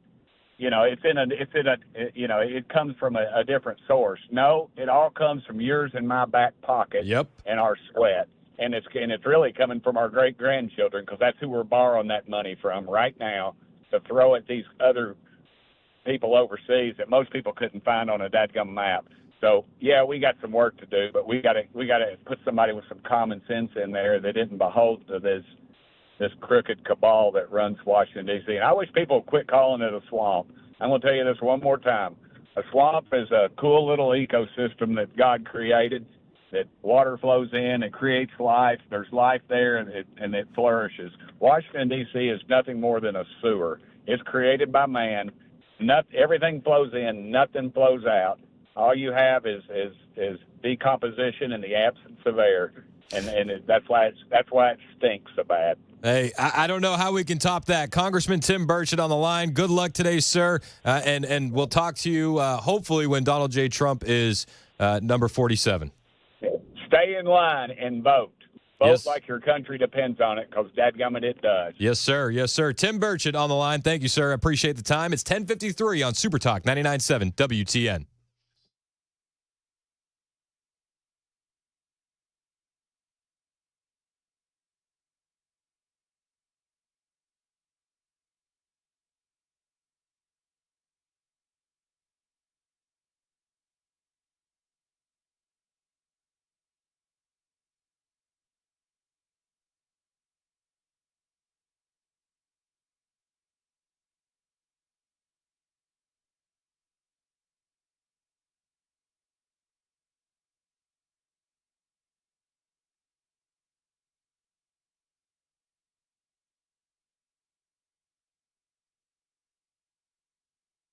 Populations of animals. I mean, think about the white-tailed deer and how when Ed started, and maybe even before Ed a little bit, they started, working to bring these populations back. And now we have these sustainable populations that we can hunt. Yeah. The story of the eastern wild turkey and what's happening with turkeys. So I would consider all these things great successes. The conservation efforts that have been worked on by the personnel for years, I would think that it's a great success story for our state.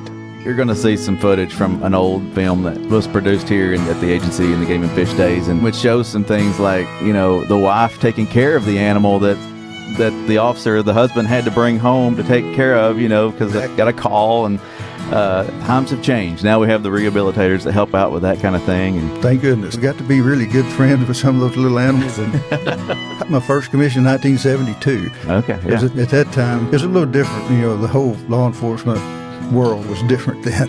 So anyway, we got the first commission in 1972 and worked all over the state. It was really great to be able to do that. Pretty much, you had one uniform. I noticed in the movie too, everybody wearing ties. For years and years, you had to, if you wore a long sleeve shirt, you had to wear a tie. It didn't matter if you were doing enforcement or sailing a pond or whatever you were doing, you had that tie on. Oh wow! Wow! And then everybody looked forward. There was one date, and it kind of moved. It was generally around April the 1st. You switched from long sleeves to short sleeves, and you didn't have to wear a tie. And everybody's going, "Come on, April 1st."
Millions of Americans heading to the polls. An alleged plot to sabotage commercial aircraft. Here comes another tropical storm and teenagers going to the hospital for too much caffeine. These stories and more coming up at 11 on Super Talk 99.7 WTN. You know, back in my day, we used to have a lot of caffeine. Yeah. No hospital visits. Looking forward to the news with Ken Weaver on the way. This doesn't have anything to do with Panera Lemonade, does it? I don't think so. I always get nervous. Like, should I joke after the tease? Like, because it could always be like bad news, and I don't want to come off that way.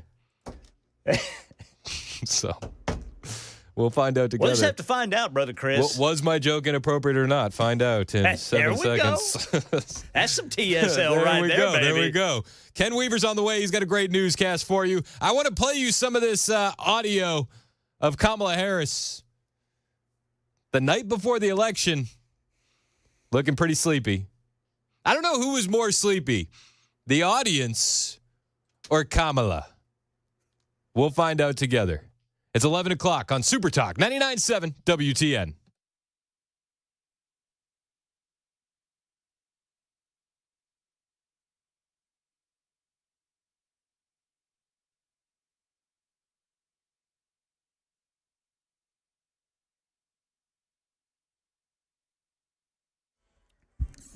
$11 o'clock on the dot on Election Day. I'm Ken Weaver with your top stories. We've got the full forecast coming up in 5 minutes.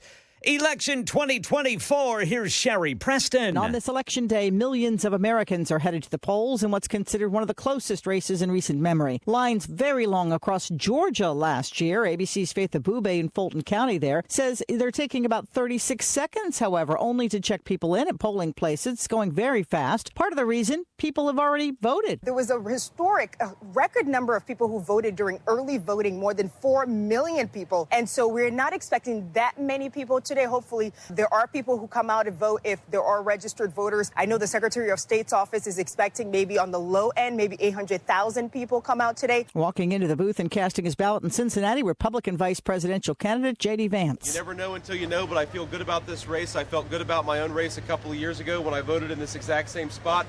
Hopefully it goes as well for President Trump and me as it went for me a couple of years ago in the state of Ohio. War on terror. Several people under arrest in Europe connected to an alleged plot to put incendiary devices on commercial aircraft. Poland and Lithuania have now arrested 5 people suspected of involvement. A senior U.S. official says it was part of a wider plot by Russia's security services. The Wall Street Journal first reported the alleged plot. Here's Patrick Reevell at the foreign desk. The Kremlin has predictably dismissed the reports that it tried to place incendiary devices on planes bound for the U.S. 2 incendiary devices ignited in July at DHL logistics hubs in Germany and the UK. A senior U.S. official told ABC that the U.S. believes that was part of a wider plot by Russia's security services to send incendiary devices on cargo or passenger planes that would potentially end up in the U.S. Here's a story about another kind of threat in the air, another tropical storm. And with so many this year, Rafael is headed toward the Gulf of Mexico. Here's Jim Ryan. With top sustained winds of 50 miles per hour, Rafael is still well within tropical storm status, but it is expected to gain the 24 miles per hour it would need in wind speed to become a Category 1 hurricane before reaching the west end of Cuba. From there, Rafael is expected to move into the Gulf of Mexico, where cooler water and drier air will suck away much of its energy. A new study shows what doctors say is an alarming increase in young people using caffeine to get a little extra kick. Here's Rhiannon Alley. With energy and sports drinks and coffee drinks all the rage among teens. A new study finds the rate of kids visiting hospital ERs for caffeine overdoses has skyrocketed, more than doubling since 2017 among kids ages 11 and 14, and nearly doubling among older teens. ER visits among boys exceeding girls. Yeah, the American Academy of Pediatrics recommends teens consume no more than 100 milligrams of caffeine per day. That's about 1 cup of coffee a day.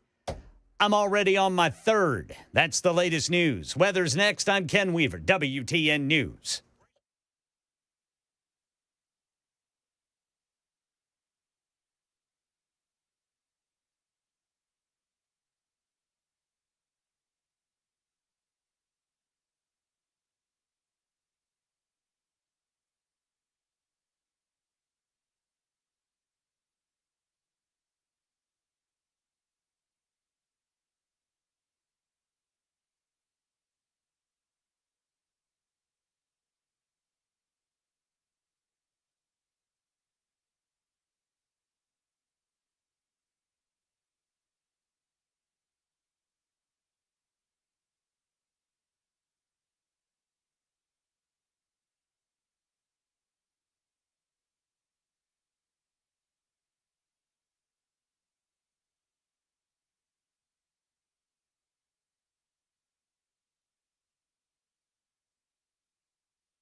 You know that old saying where it's good times create weak men create hard times create strong men create good times. That story about caffeine lets me know that we're in the weak men creating hard times portion. Absolutely. Listen, and for the parents out there, if you're bringing your kids to the emergency room for caffeine, you should be voting for Trump because RFK Jr. is going to make America healthy again, right? Oh, my goodness, yeah. That's the Maha motion. 9495 texted in. How many milligrams did he say? I think he said 100 milligrams. 100, yeah. These Prime energy drinks marketed for children have 200 milligrams per can. Per can. Dude, I don't know. I didn't even know that people did milligrams for caffeine. When I was a kid, I was like 15 working at Dunkin' Donuts. Man, I was just loading up on espresso. Oh, yeah. All day. Yeah. It was per shot. It wasn't. I was kicking them back. Oh, I mean, I guess with people tracking stuff nowadays, they have to get into the milligrams. But like, I was downing 3 cans of Monster in college. Like, let's easy numbers. Remember the Jolt gum? Yeah, like caffeine holy gum. Cow. I'd have a jaw full of that. I remember the Jolt drink. I didn't know they made gum, too. Oh, yeah, they made gum. They made gum for a while. That was fun. I remember the worst caffeine thing. I used to pound Diet Cokes. Whenever I worked overnight anchoring in Tulsa, I'd take a 6-pack of Diet Coke with me every night. And I mean, I was finishing it halfway through my shift. I love it. Well, it's like, one night, dang, I should have brought more. I was mixing a little coffee with it too, and I think I went a little overboard. My news director called me at 4:00 in the morning. He said, "Slow down, Ken." You're talking too fast. Yeah, I don't know. Man, I used to drink way too much caffeine. I still do. I don't know why I said I used to. I do too. I got a jug next to me of coffee.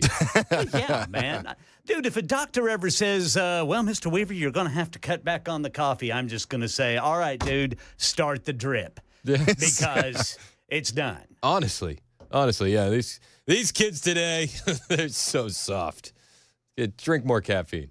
Catch up. It's good for the kidneys. Come on. Yeah, it just keeps you up a little bit longer. You'll be all right. What's the big deal? Don't drink it before you go wait in a voting line. After that, have as much as you want.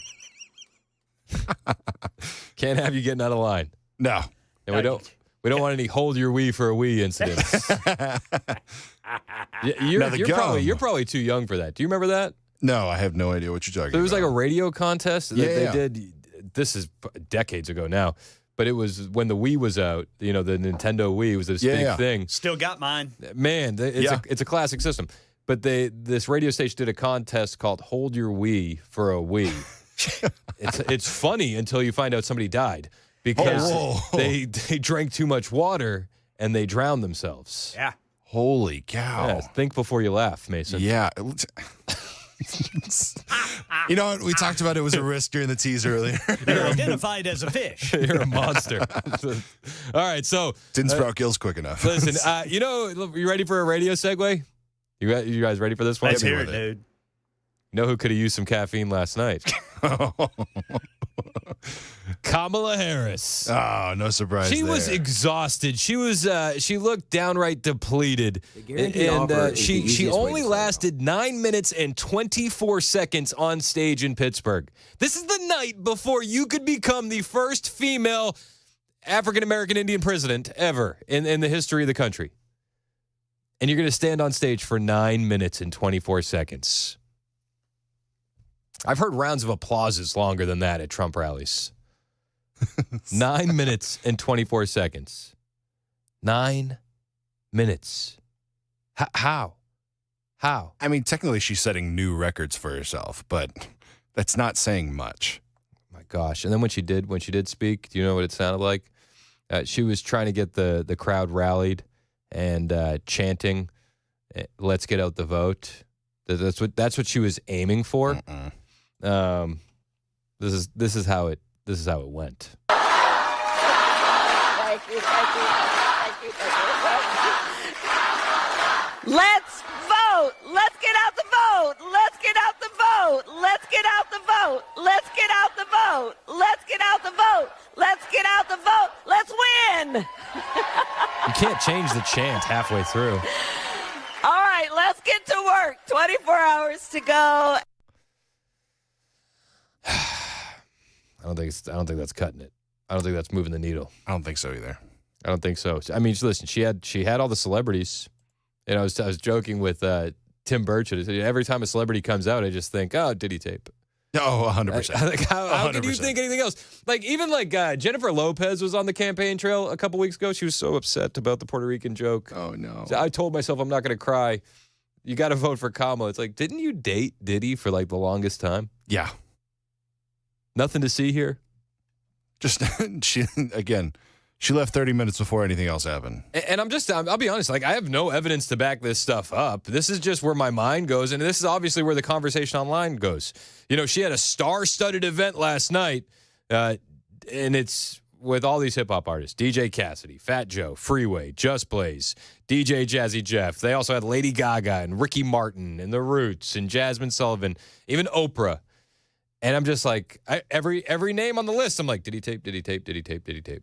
I can't help it. That's just where my mind goes. And they did that at the steps of the Philadelphia Museum of Art. It's just awkward. Just awkward. The whole thing. Is it weird that the beginning of the chant that before Kamala joins in almost sounds like they're going, Trump, Trump, Trump, Trump, Trump, Trump. That's all that was going through my head. And I was like, you know what? That sounds right to me. I think that's what I'm actually hearing, and that's what I want it to be. Yeah, I don't know. It's just, and then when she does get to what she wants to say, she just says the same thing that she said over and over and over. This is the night before the election. You can't come up with something new. You don't have a speechwriter to pen something inspirational for you. Because our campaign has tapped into the ambitions and the aspirations and the dreams of the American people. We are optimistic and excited about what we will do together. And we here know it is time for a new generation of leadership in America. I mean, yeah, I agree. I just think it's not you. I think we need, a younger guy like J.D. Vance next to Donald Trump. I think that's more of a new generation of leadership. She said, we have tapped into the hopes and the dreams and the optimism of America. It's I think that actually you drug that into a gravel pit a la Kristi Noem and shot it over the last 3.5 years. The dreams and the optimism and we got all this positivity. It's no. I mean, we talked to a voter just an hour ago. Brian called and he said, voted for Obama, voted Democrat. And he's like, now I want to buy a house. And I realized I can't. So miss me with the dreams and the hopes and the optimism. And I am ready to offer that leadership as the next president of the United States of America. Everybody needs to get out and vote. I can't put up with this woman for the next 4 years. I just can't. Honestly, it would probably make our jobs in talk radio a lot easier to have a villain. But I don't want to listen to the same speech over and over and over again for the next 4 years. Please stay in line today. Please. And don't take your foot off the gas. It's election day. Do you got somebody out of state that you can text and call and make sure that they voted? Do you? I'm gonna do it right now. I got a guy in Virginia. My buddy Zach. He's in Virginia. I want to win Virginia. I'm gonna text Zach right now. Hey Zach, have you voted? I'm sending it. This is how easy it is. That's it, and I'm done. Can you do that with 10 people today? Honestly, can you? This is no time to get complacent. Our biggest enemy is the couch. We have to get out there and vote. We have to. The stakes could not be higher. They couldn't be higher. Elon Musk was sitting down with Joe Rogan, and they were talking about how high these stakes are. And Elon said, listen, if Trump doesn't win, that's the last election. Oh, hang on. Computer froze. There it is. So, well, I'll say it again, man. I think this is the last election. If Trump doesn't win, this is the last election. I think you're right. Yeah. I think you're right. I think people, and a lot of people are waking up and realize that have been lifelong Democrats. Guys like Bill Ackman, guys like Chamath. Yeah, exactly. Tulsi Gabbard switched over to the Republicans. Yep. There's a lot of people who their whole life they've been left-wing, and they realize, I can't do this anymore. You and I used to be Democrats. Yeah. So. Yeah. Yeah. It's nuts. It is. And I'm glad to see all these people waking up. I wish they woke up in 2020 before we had to deal with all the pain that we've dealt with since Biden and Harris took office. You know, I wish that we could have avoided all of that. But maybe some of that pain helped wake people up that needed to be shaken awake. It woke up Elon. It woke up Rogan. We need everybody to keep our foot on the gas today. We just have to. There is no other way to put it. We have to win today. We have to. Donald Trump was out there today, and he was voting, and he was asked if he has any regrets. This is him at his polling place today. Republicans have shown up in force. So we'll see how it turns out. But it seems that they have really shown up in force. I just got a call from Dan Patrick in Texas. He said they've never seen anything like it. It's been very good. Looking back, do you think you would do differently about your campaign today? Do you regret about hiring this thing? Look, regrets. You always have regrets. I can't think of any, to be honest, to use her expression. I can't think of any. I ran a great campaign. I think it was maybe the best of the three. We did great in the first one. We did much better in the second one, but something happened. And this was the best. I would say this was the best campaign we ran. I think he's run a fantastic campaign, and I think that he's been just funny, real, raw, and he's hit everywhere he needs to hit. But he says, I did better in 2020. And a lot of people are on high alert for shenanigans. And this morning we hear out of Cambria County that their machines are down. And that's not good. But I want to say that it's already been corrected.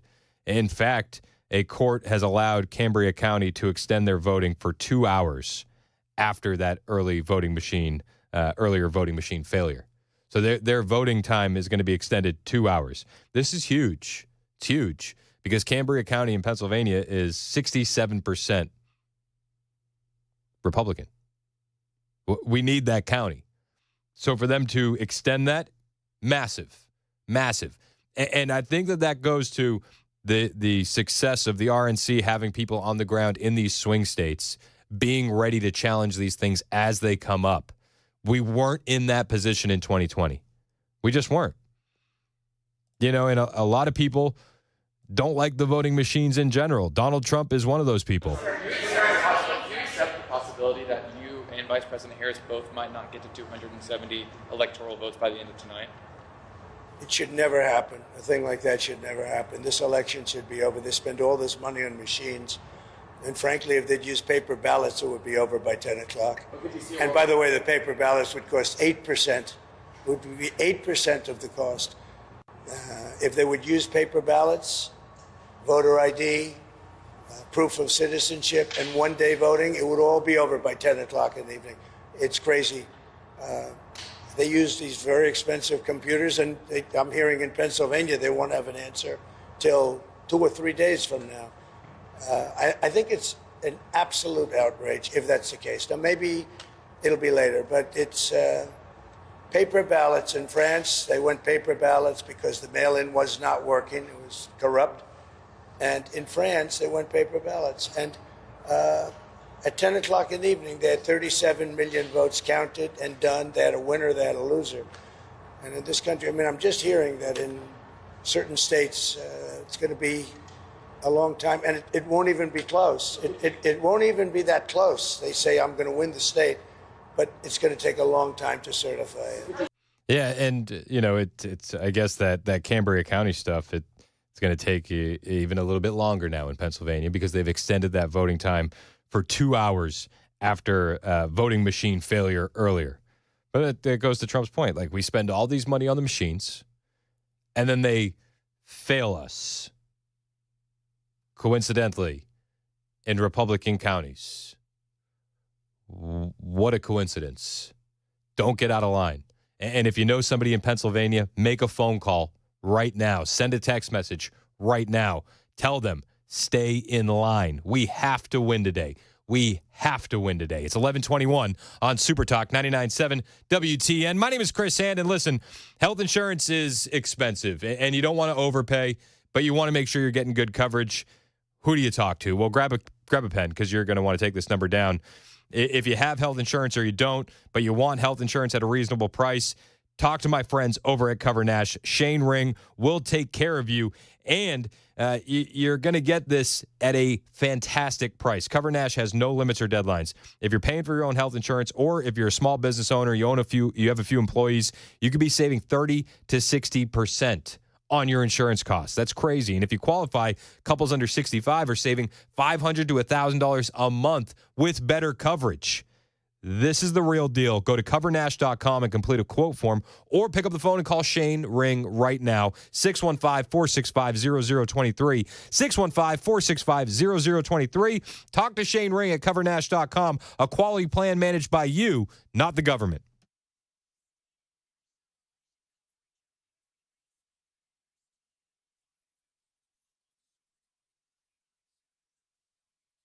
Did you know you're overpaying for your health and wellness products? With over 20 company-owned brands offering its members vitamins, supplements, wellness, and skincare products, you're able to save up to 70% off retail. Members Nutrition can't change your life, but we can change the way you live.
America makes its choice, and two incendiary devices igniting in packages at a DHL logistics hubs in Germany and the UK last summer, leading to arrests today and U.S. officials pointing the finger at Russia.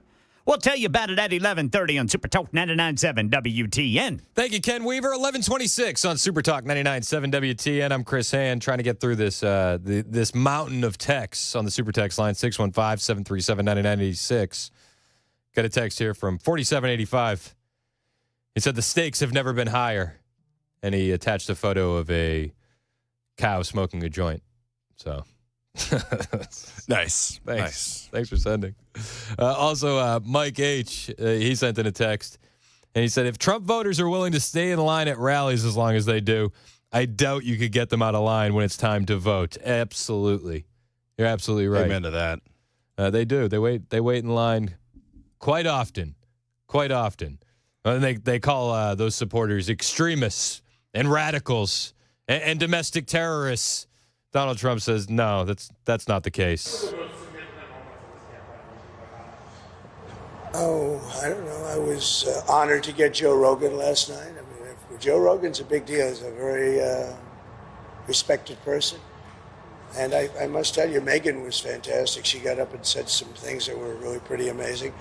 But before that, I just think we ran a good campaign. I had good policy. We want people to come into our country, but they have to come in legally. You know, we want strong borders, and we want people to come in. We want to be totally inclusive, but they have to come in. I think that was a big issue. To me, that was the biggest issue. I may be wrong. You know, a lot of people said inflation. Inflation's a disaster, but I think it's a second issue. I think the first is the border. We can't allow criminals to be put back into our country or to be put into our country. So you have 13,000 plus murderers allowed to roam in our country, not going to be allowed. They have to go. You have drug dealers, you have terrorists, you have a tremendous amount of people that should not be in our country, and we need strong borders in this country, and I think people are voting. And I think it's the number one issue. We'll see how it pans out, but I think it's the number one issue.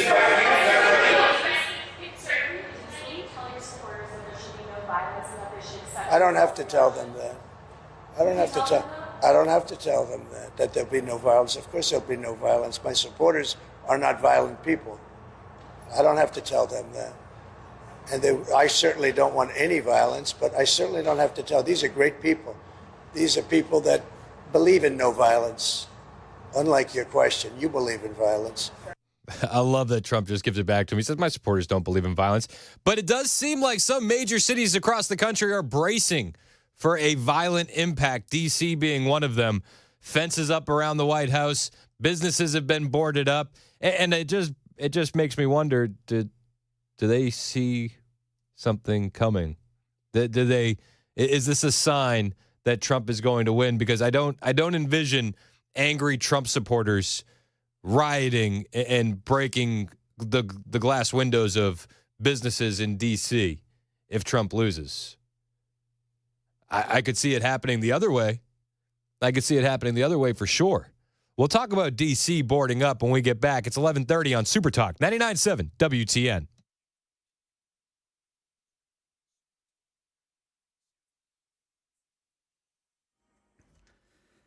I'm Ken Weaver with your top stories. Got the full forecast coming up in 5 minutes. Your Election Day forecast. And election 2024, no matter who wins, this election is likely to mark a turning point in the nation's history. Here's Stephen Portnoy. America is making its choice, not just for the 47th president, but for the 119th Congress. Every seat in the House is on the ballot, as well as 34 seats in the Senate.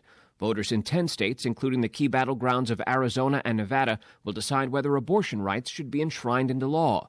Most political observers believe the outcomes may not be known tonight, but voters have surprised the pundits before. Here in Tennessee, the FBI Nashville field office says it has a command post working closely with local, state, and federal partners to handle any violent activity, fraud, voter suppression, cyber attacks, threats to election workers. We've always been in a ready posture to address those kind of threats, and these are the type of scenarios that we've been getting ready for, just in case if they were to happen. It's unfortunate when individuals take action in violent ways, and so any American citizen, whoever you might be at any role in society, should feel safe and secure through this whole entire process. Now, the FBI has a phone number if you want to report allegations of election fraud and abuse. It is 615-232-7500.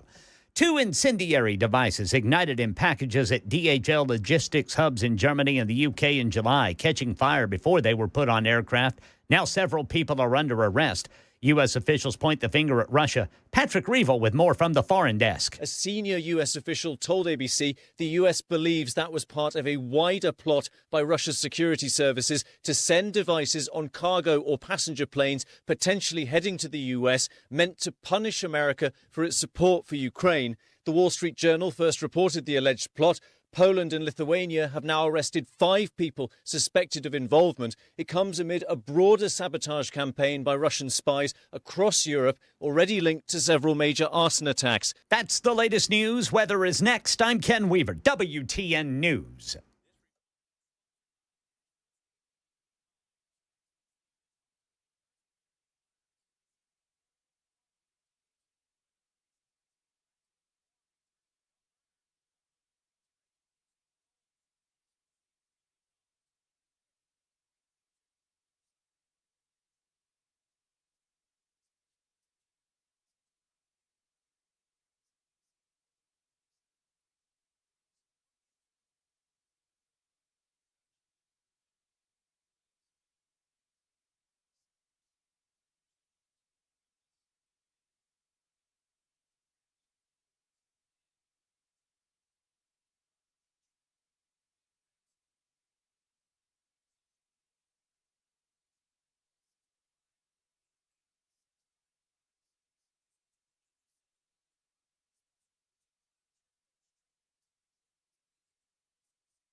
11:37 on Super Talk 99.7 WTN. My name is Chris Hand. Election day. Are you big hype?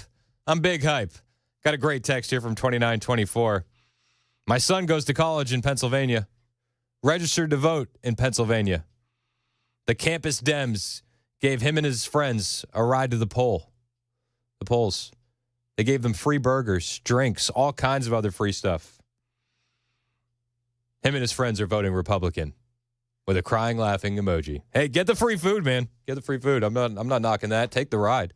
Take the ride. And when you get in the booth, just take the Democrats' advice. You don't have to tell anybody who you're voting for, right?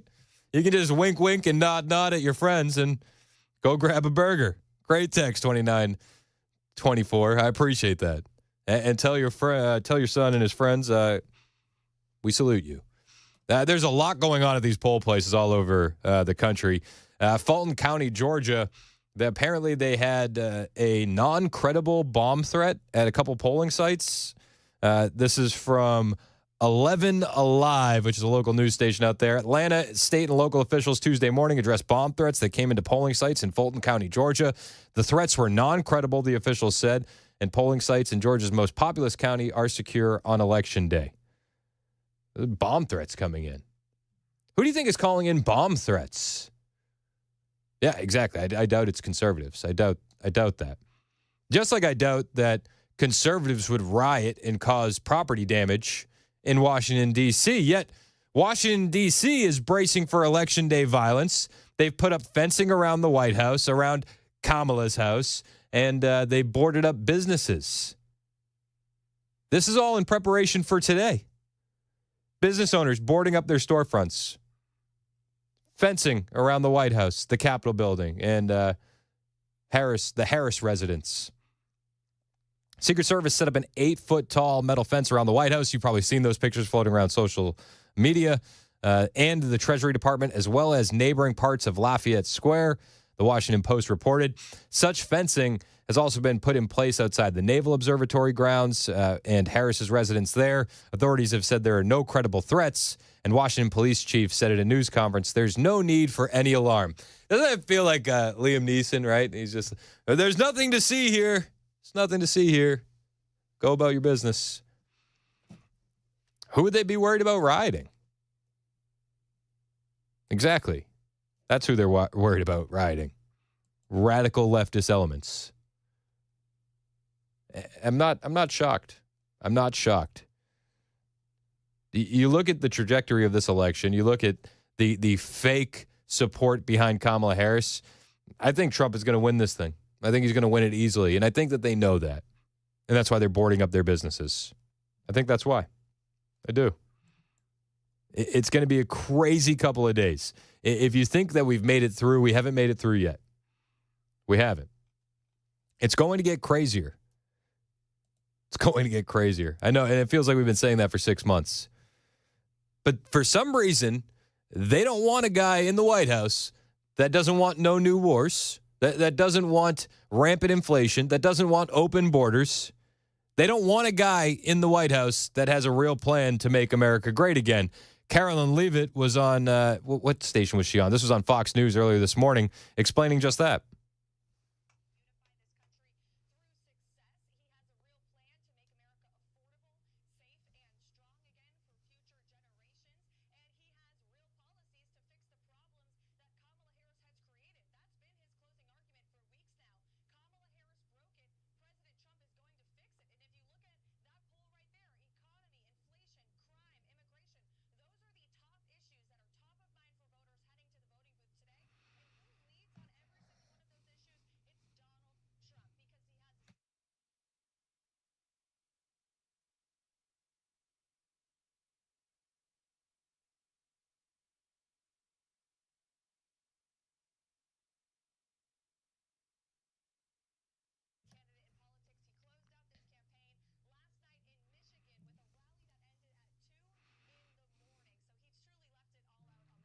Yeah, he's an absolute beast. He went till 2 a.m. Kamala couldn't make 10 minutes on stage in Pittsburgh.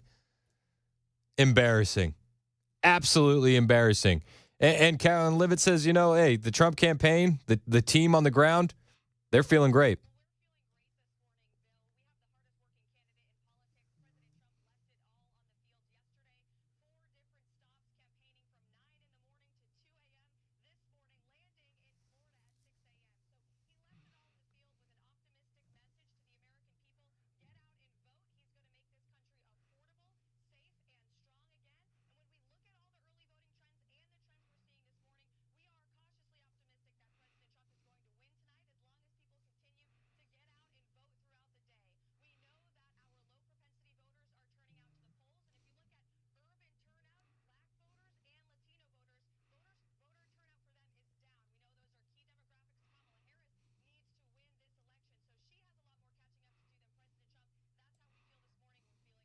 And that has got to be sending alarm bells through the Democrat establishment. If they feel like they have more catching up to do today, they're in trouble. They're in trouble. We still have high propensity voters out there that are waiting in lines in swing states all over the country. The Democrat high propensity voters voted.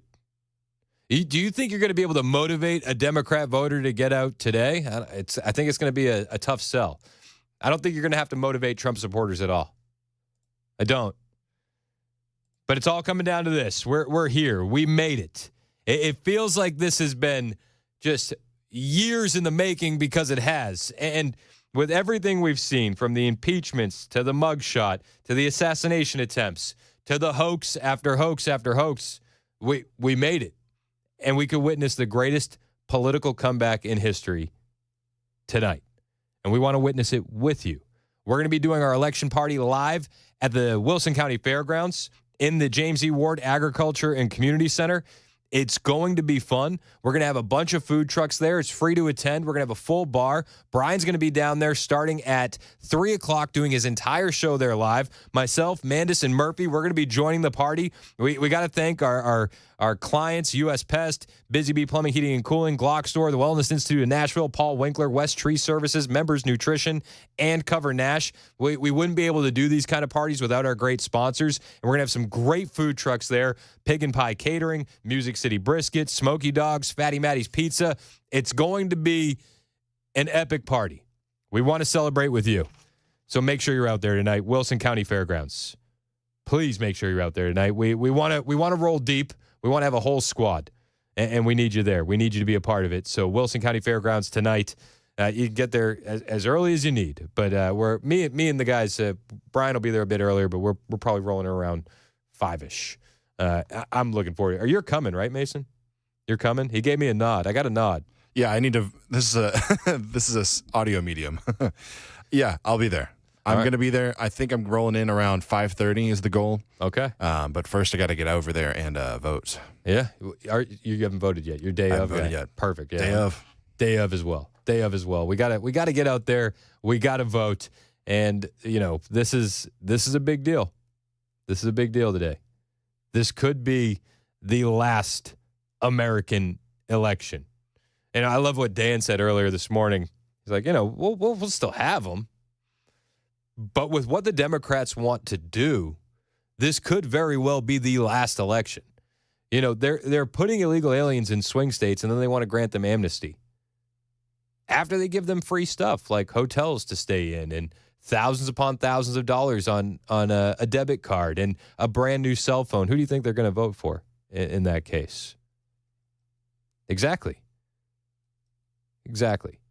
It will change everything. We cannot let our foot off the gas. We can't. And, with Biden and Harris, you do understand that they've let in 10 times as many illegal aliens into the U.S. than jobs that they created.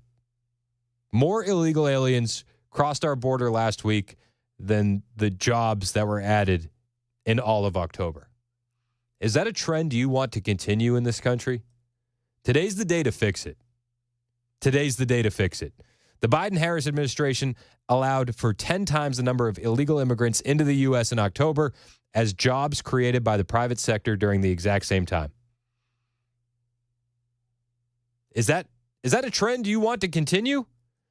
Businesses only created 12,000 additional jobs, but they let in about 110,000 illegal aliens and about 50,000 more migrants from official ports of entry. It's insanity. We cannot let this continue. It is not. We're not blowing smoke when we say that this is that important. It is absolutely that important. Do you want more newcomers in your neighborhood that have snuck in via the southern border, or do you want a guy that's going to send them home? That's the decision that we have before us today. That's the decision that we got to make. I'm excited. I think that America is waking up, and I think that we're going to win this thing. And if these these early numbers that people are talking about hold, I think we could know a lot sooner than some people have been predicting. Because at a certain point, the number is just going to be too many to overcome, too big to rig. And if we accomplish that, well, then we got it. We got it in the bag. So come out tonight, Wilson County Fairgrounds, our huge election party. We're going to be at the James E. Wharton Agriculture and Community Center. I want you there. It's going to be free to attend. The whole 99.7 crew is going to be there. Meet us out there, 997WTN.com for more information.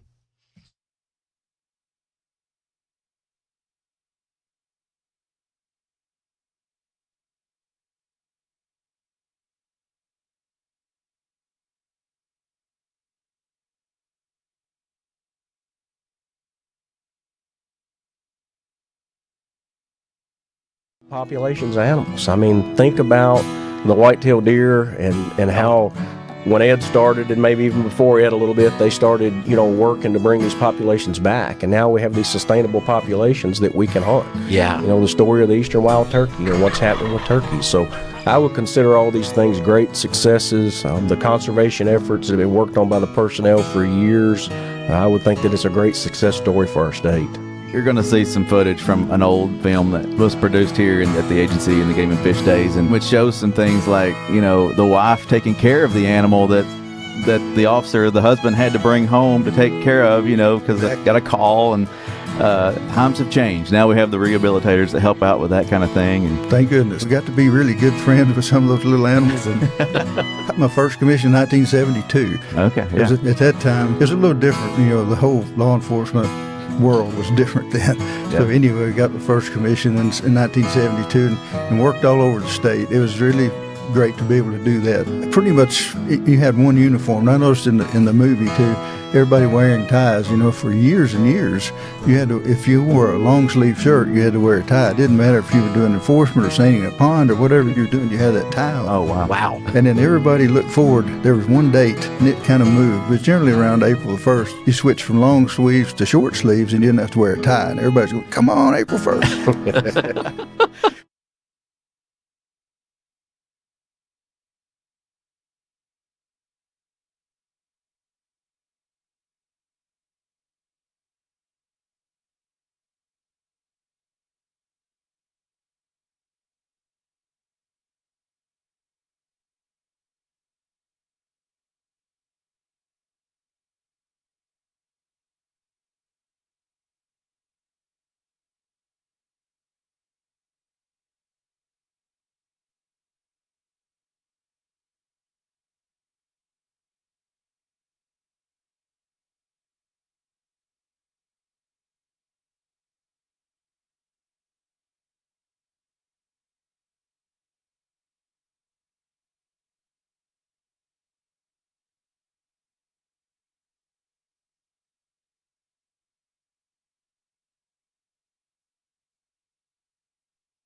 Did you know you're overpaying for your health and wellness products? With over 20 company-owned brands offering its members vitamins, supplements, wellness, and skincare products, you're able to save up to 70% off retail. Members Nutrition can't change your life, but we can change the way you live.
11:55 on Election Day on Super Talk 99.7 WTN. My name is Chris Hand. I've been very optimistic, and I'm going to pass the optimism baton to the guy that I know can carry it better than anyone at this station. Matt Murphy, the optimism baton is yours, There's sir. so many things that can go wrong. So many things. I mean, I got a talk show host over in Atlanta declaring, hey, if Harris wins, it's not stolen, guys. I'm like, what kind of put are you? They're declaring it? Yeah. How do you declare? That's what I asked. I was like, equally as guilty as declaring that it was stolen before seeing all the evidence and all that. It's just as bad to declare the other side of things. I don't mean to utilize your show to demonstrate my pessimism. I'm naturally a pessimist. I can't help it. And so all I can do is think about all the things that can go wrong. I just want it to be midnight. Can we get a time check? I think it was 30 seconds before Murphy dropped the optimism baton. I don't even think I had it in my grasp. I don't even think I had it in my grasp. It wasn't a good pass. It wasn't a good pass. I think you did your job. I tried. I think I left the thing too soon. I was there. You weren't looking back. I think we all left too soon. Man, oh man, I wish this was a week ago. I don't know. I mean, I'm hopeful. I'm hopeful for a blowout. I think if we see... I'm not hopeful for Virginia. I know you are. I'm very hopeful for Virginia. I fear the federal employees in Northern Virginia and Richmond and those places and people that live in Alexandria and those types of places. But we'll see. I mean, Georgia and North Carolina will be a good bell cow for early in the evening, relatively early in the evening. I think Pennsylvania will take a little bit longer. And, I mean, we're already hearing about – I think New York Post posted some nonsense about – we've got these Republican counties that are having voting machine issues. Never in Philly, never in Pitt. What a coincidence, right? It's interesting. Well, there's Cambria County, I believe. That's right. It might be Cambria, whatever. It's Pennsylvania. But they don't listen. Anyway, it's a 67% Republican county. You need it. Right. But they've extended. This is what gives me hope, and this is why I have optimism. They're on the ground, they're arguing it, and a judge says, well, you got to stay open 2 hours later. Yeah, that's good. So it does, and you and I talked about this yesterday. I mean, it gives me tremendous hope that Laura Trump is on top of this and has been with the RNC, and it's not Ronna McDaniel who was missed. Oh, I don't really have we've got to stay out of it. Shut up. You don't have to stay out of it. Get in it. Yeah. Get some lawyers on the ground. So all of those things are in place. I mean, I will do my very best for the next 3 hours to be optimistic and to just get people's guts. I want to know where your gut is. I want to know what your positions are. I was gonna have this lady. Did you see this lady that was at the Nissan Stadium and she was wearing a Trump hat? They were dressed. She and her buddy were dressed as McDonald's employees and they made them leave. Really? Yeah. This happened last Sunday. I'm sorry. I thought this was America. I thought this was no. They're wearing McDonald's outfits and Make America Great Again visors, and they let them in. Everything's fine. They get on the jumbotron. Yay! We're in our Halloween costumes or whatever. After they get on the jumbotron, security comes down and tells them they have to take the hats off or they have to leave. So the women say, "Okay, we'll take the hats off. No biggie." They then come back and say, no, you actually have to give us the hats. What? Or you have to leave because you'll put them back on. You don't own this hat. And that's what they said. They said, well, then we're leaving. And they did a video on it. Her name's Jenny Jackson. She said the heat has the negative impact of her posting about it on Facebook and social media. She agreed to come on the show last night, and then this morning she said she couldn't do it because she's getting a lot of threats. But we'll try to get her on later on. But I was going to do that. But this stuff is infuriating. It's absolutely maddening. It's a hat. It's absolutely maddening. Has this ever happened? Has anybody ever been in Alabama with a Harris Walz hat? Well, probably not. But if they were, would they have been forced to leave a game? Well, and where is the rule? I mean, is there a rule in Nissan Stadium? And if there is a rule in Nissan Stadium, I want to know what the rule is and how it's applied. And if it's not being applied equitably, I think season ticket holders need to know that. But you're seeing this at all sorts of stadiums. It happened in San Francisco. A woman and her family were walking in. They had a MAGA hat on. They said, no, sorry, that's reserved for only players in the post game. And then they said, but in Philadelphia, Jack Posobiec showed up to an Eagles game with his brother. They were both rocking hats. And they got into a fight with a couple of libs. How about expect that people can handle themselves with decorum and civility, and when they don't, arrest the people that don't? Yeah. As opposed to the people that are just being Americans. America! America. All right, you got. All right, I picked it up. We're way behind, but I got the optimism baton now. I'll run with it. I'll run with it. The I'll catch up. handoff has happened. All right. Murphy with the optimism baton. He's in next on Super Talk 99.7 WTN.